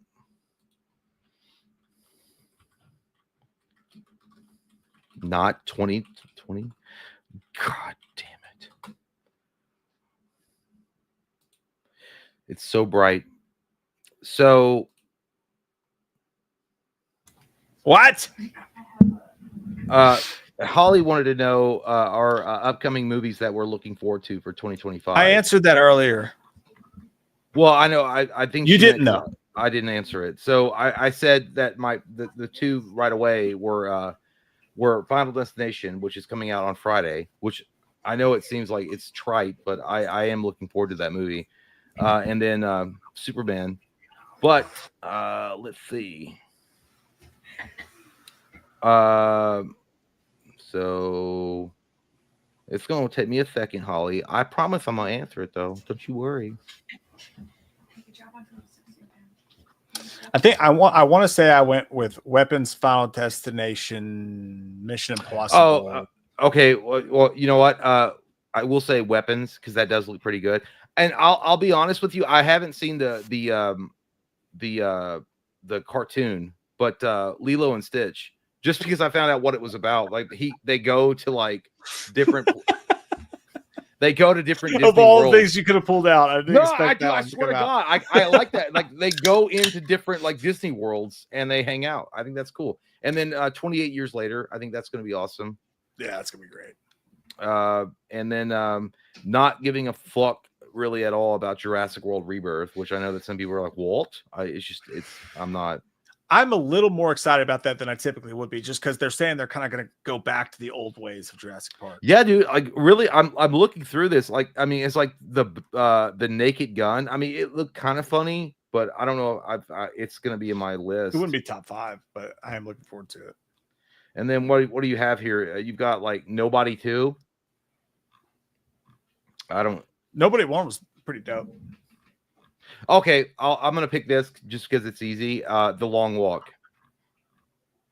I didn't realize that was this year. Oh, I guess it is because the trailer. It's in September. Yeah. And I'm very professional. I'm on Wikipedia while I was looking at it. Very professional. Dude, I couldn't remember either. I asked the chat. I was like, "What's coming out this year?" I totally. Well, forgot. I mean, I don't want to be a dick. You know, I just don't remember right off the bat like what I was like hyped for. But those are like pretty.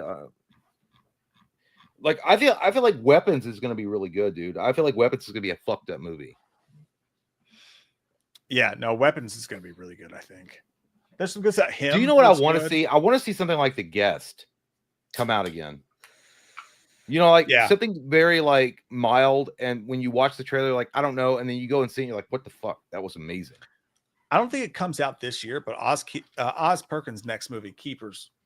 Looks good. That one looks really good to me. Like that's just the idea of it sounds good. It's right up there with Weapons or Him or just like original horror. Like that shit's most exciting to me for sure. And then 2026 has a lot of stuff. It's got Scream. No, Dylan. Don't you dare make me second guess. And now you just did it. Mortal Kombat 2. I fucking dude. Oh my God. Okay. Smashing Machine did look good. Okay, I know how to fix this. Okay, so I'll take out Lilo and Stitch and I'll put in Mortal Kombat 2 for my substitute. So we're gonna still win this championship, boys. We can make it. We have to substitute to win. Yeah, we can. I know what you did last summer. I'm super pumped about that too, Benson. I saw it. Like April's pumped to see it. I'm like, nah. I mean, I'm gonna go see it. But like, I'm kind of like, I'm excited for the nostalgia feel about it, but I don't give I don't know. I don't think the movie's gonna be good, but. Mind the Gap said, I'm starting to have a bad feeling about Return to Silent Hill. Dude, I am too. It's crazy. That movie has been done in the can for years, and nothing's been done with it. Christoph Gaines, who directed the first Silent Hill, directed another movie, and they've had it done for years, and nobody's picked it up or optioned it. Recently, Cineverse, who put out Terrifier, optioned it, and they're going to put it out, so that's exciting. But like, why did the movie sit on the table for so long with nobody buying it? Well, that makes me very concerned. I would say it was there's like distribution cost analysis. Is it going to make the money back for what we spent on it? Is it safer to release it on streaming, or are we going to take a chance on silver screen? So I feel like but here's the thing, I feel like Return to Silent Hill, the Silent Hill franchise is it's an awesome fucking the whole storyline of that game series is great, but you kind of went 0-2 to bat when you did Silent Hill 1 and 2. I like Silent Hill like the same way I like Resident Evil. It was kind of a fun, popcorn movie. Not anything close to the game. Not even really in the same universe in a lot of ways. But it was at least a popcorn movie. They didn't make I don't feel like they did a very good job as far as like what the investors were expecting back on the return. So what I would do is I would take, and I feel like Resident Evil had a good idea when they did this, release it on a streaming service, but actually put some time and effort into it and make it fucking awesome, and then get people hyped about it, and then move on to the silver screen. Yeah, like go back to the minor leagues and then work your way back to the majors. Yeah, like it's I don't know, man. Like it boggles my mind because that first movie they nailed Silent Hill. They nailed the look of it. They nailed the feel of it. It's just the story and the pacing wasn't all there. There was a lot of issues with it, but you could see that could have been a great horror movie if they just changed a couple things. So I thought Sean Bean would be, but apparently Sean Bean should have been the main guy. That's what it should have been. It should have been Sean Bean. Story of his life for sure. Mo Lester says the Terminator game's coming out. The No Fate.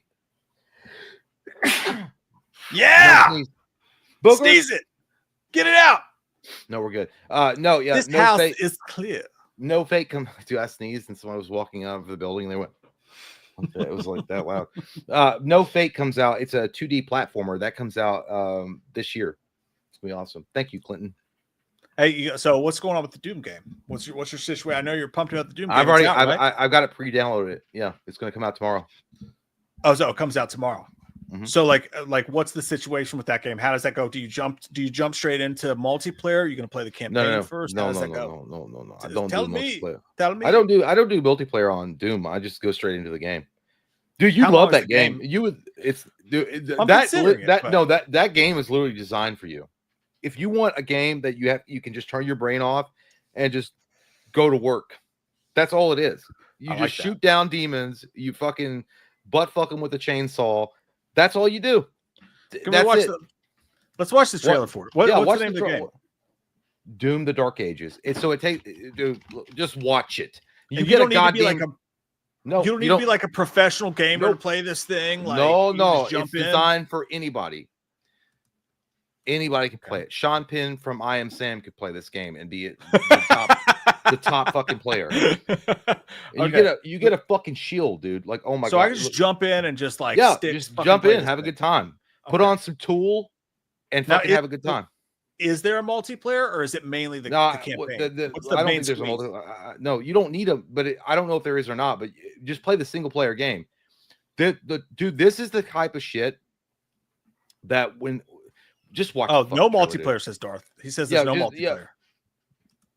Do you prep the boner or just go in cold? I don't prep it up. I don't need to. I already played Doom 2016. I'm ready to go. I wasn't a huge fan of the Doom after. I can't remember the name of it. I wasn't a huge fan of that game, but I want to play the dark. You get a fucking shield, dude, with spikes on it. You can throw.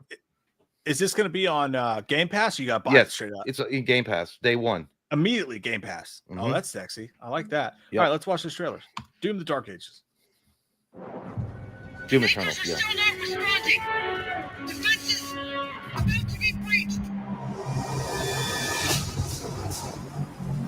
If this was a movie, dude,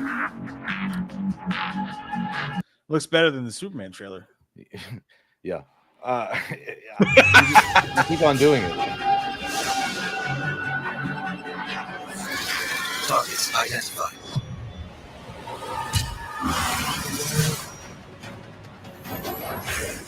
Oh my god. Look at the cape with the fur on it. Weaponry deployed. Ooh. That music. Impact confirmed. The Slayer has been activated. Dude, okay. Non-stop. Get in there.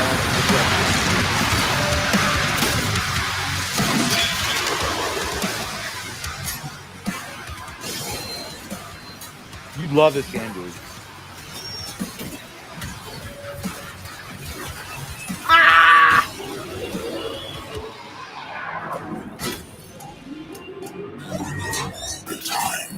Charging it up. Steroids. Only the best.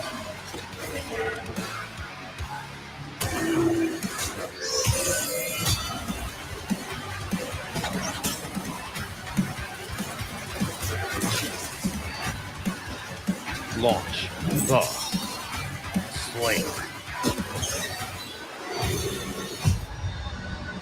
Okay. Dude, I'm telling you Straight right up now, battle no, thoughts, that's battle all. shits. Like, you don't need to have any prep time. You go in, you have a good time.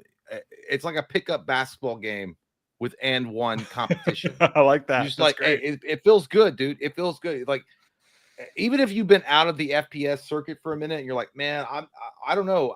It's been a minute since I played like Halo or Call of Duty or something like that. You don't matter. Like, this game is very simple to pick up and learn. It looks fucking incredible. The story's pretty good, but that's not even the point. It's like, it's a fucking release, dude. Like, all the shit. I did hear they took out the glory kills, which kind of sucks. But I don't know. That could be a rumor. It's like Ben Affleck and Gone Girl when he's like, I just thought I'd just kill some folks. Just kill some folks. Like well, that. Michael says if you love classic Doom. No, I mean, yeah, classic Doom is, but it's not. Yeah, kind of. I guess I know what you're saying, but it's so far advanced beyond that. Like, this is just a casual, having a good time type of FPS, which you might remember the story, you might even kind of pay attention, but it's so quick and it's like boom, boom, boom, boom. There you go. If this was a fucking movie and it was coming out this year, god damn, dude. Number one.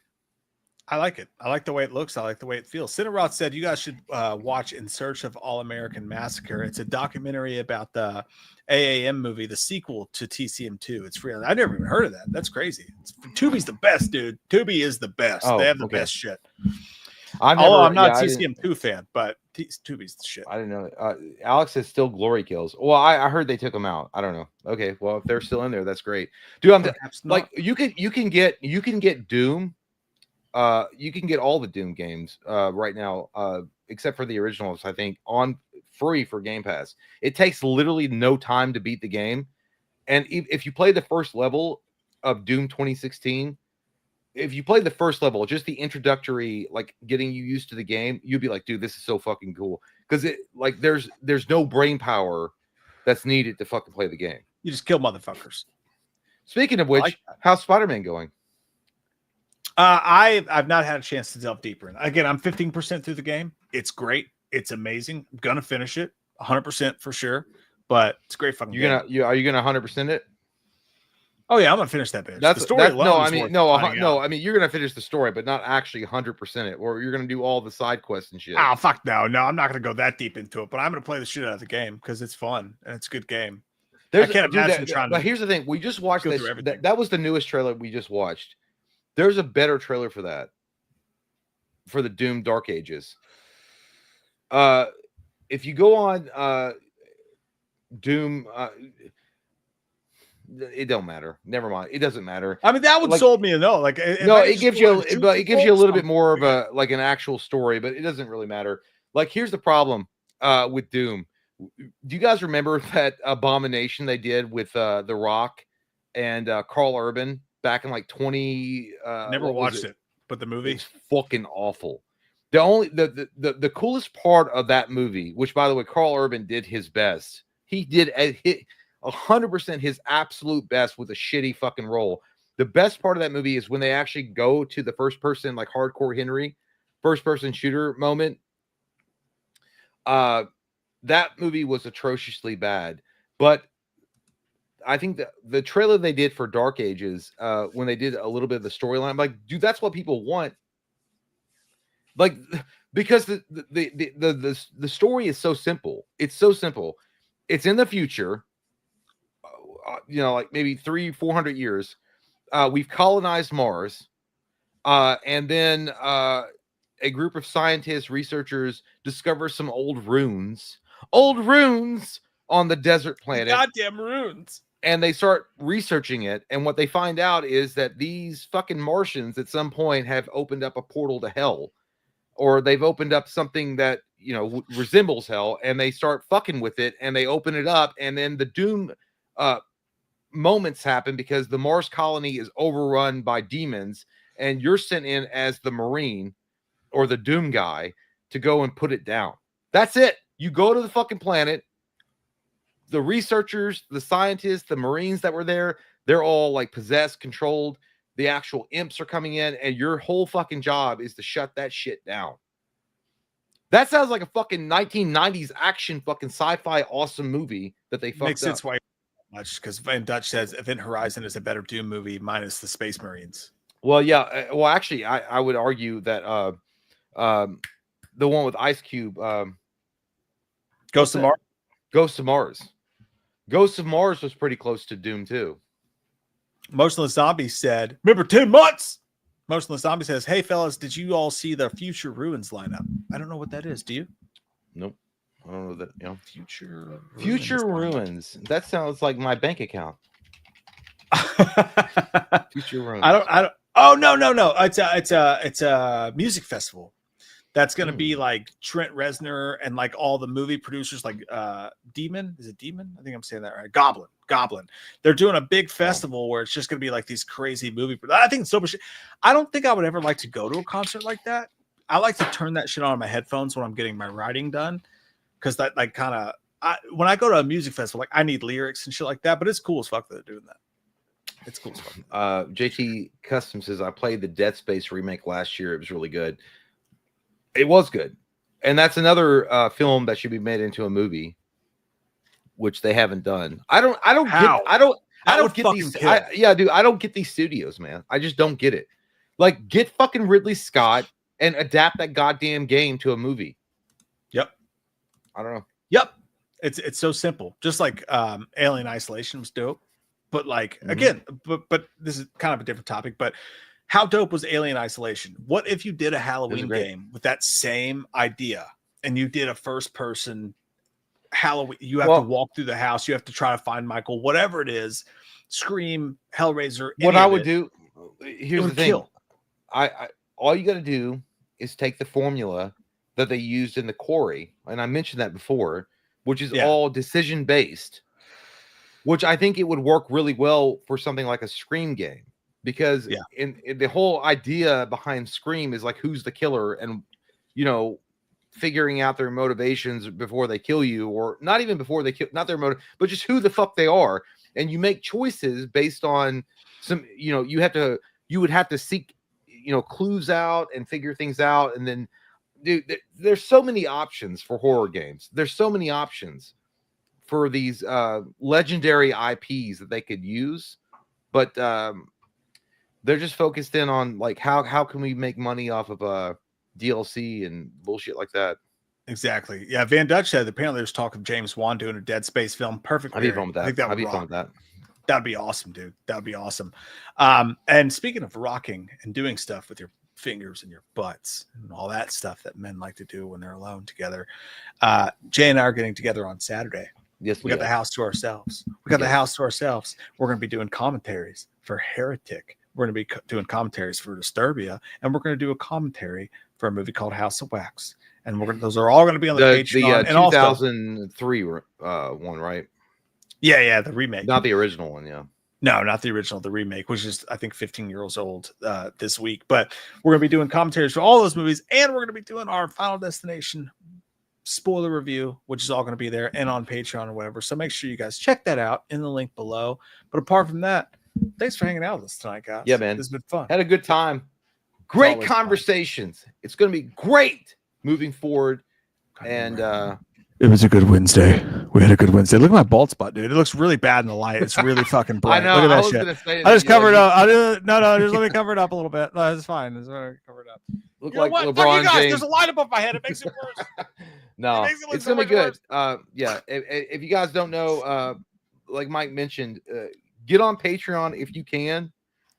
We've got some exclusive stuff coming out there. It's gonna be awesome. It's gonna be hot. It's the thing to be, and the thing to be at. I've like also hot dudes with bald spots. Yeah, Shit.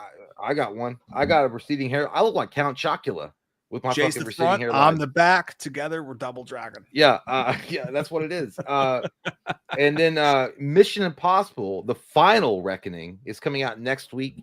I'm still planning on watching all the Mission Impossible movies and doing a review exclusively on Patreon for y'all. I'm going to do that. I didn't know this. There's 6 fucking movies. I thought there were 5. You better get out. Because I only seen the first 2, and then I saw The Final Reckoning was a sequel to the first Reckoning, and I'm like, what the fuck? Part 2. Part 2. Like, what the fuck is that? I can't wait to see how you feel about it. I've been trying to get Jay to watch these movies for years. I cannot wait till you get to Fallout. You're gonna come. It's just so good, dude. So good. So thank you guys for hanging out, and we are gonna check you out next week. And if you guys get a chance, if some of y'all want to join the Patreon and watch our commentary reviews of those films coming up. If you're hankering, we just did a stream on Patreon last Saturday. We just got a whole bunch of naughty stuff that we did, and it was fun. And we love you guys so fucking much. Thanks for hanging out with us tonight, and we'll see you guys soon. See you guys. Bye. Good night. Good fucking night. We're gonna go now. We gotta go. We're gonna get the fuck out of here. We're gonna leave this fucking place and never come back. Just kidding. We'll be back like next week or some shit like that. But fuck yeah, we're gonna do it. We're gonna do it so hard. And never gonna believe what we did. We're gonna do it dramatically. It's gonna be there's something we've never seen before. Fuck yeah. The dog's tail's going crazy. I'm going crazy. We're all going fucking nuts. We're going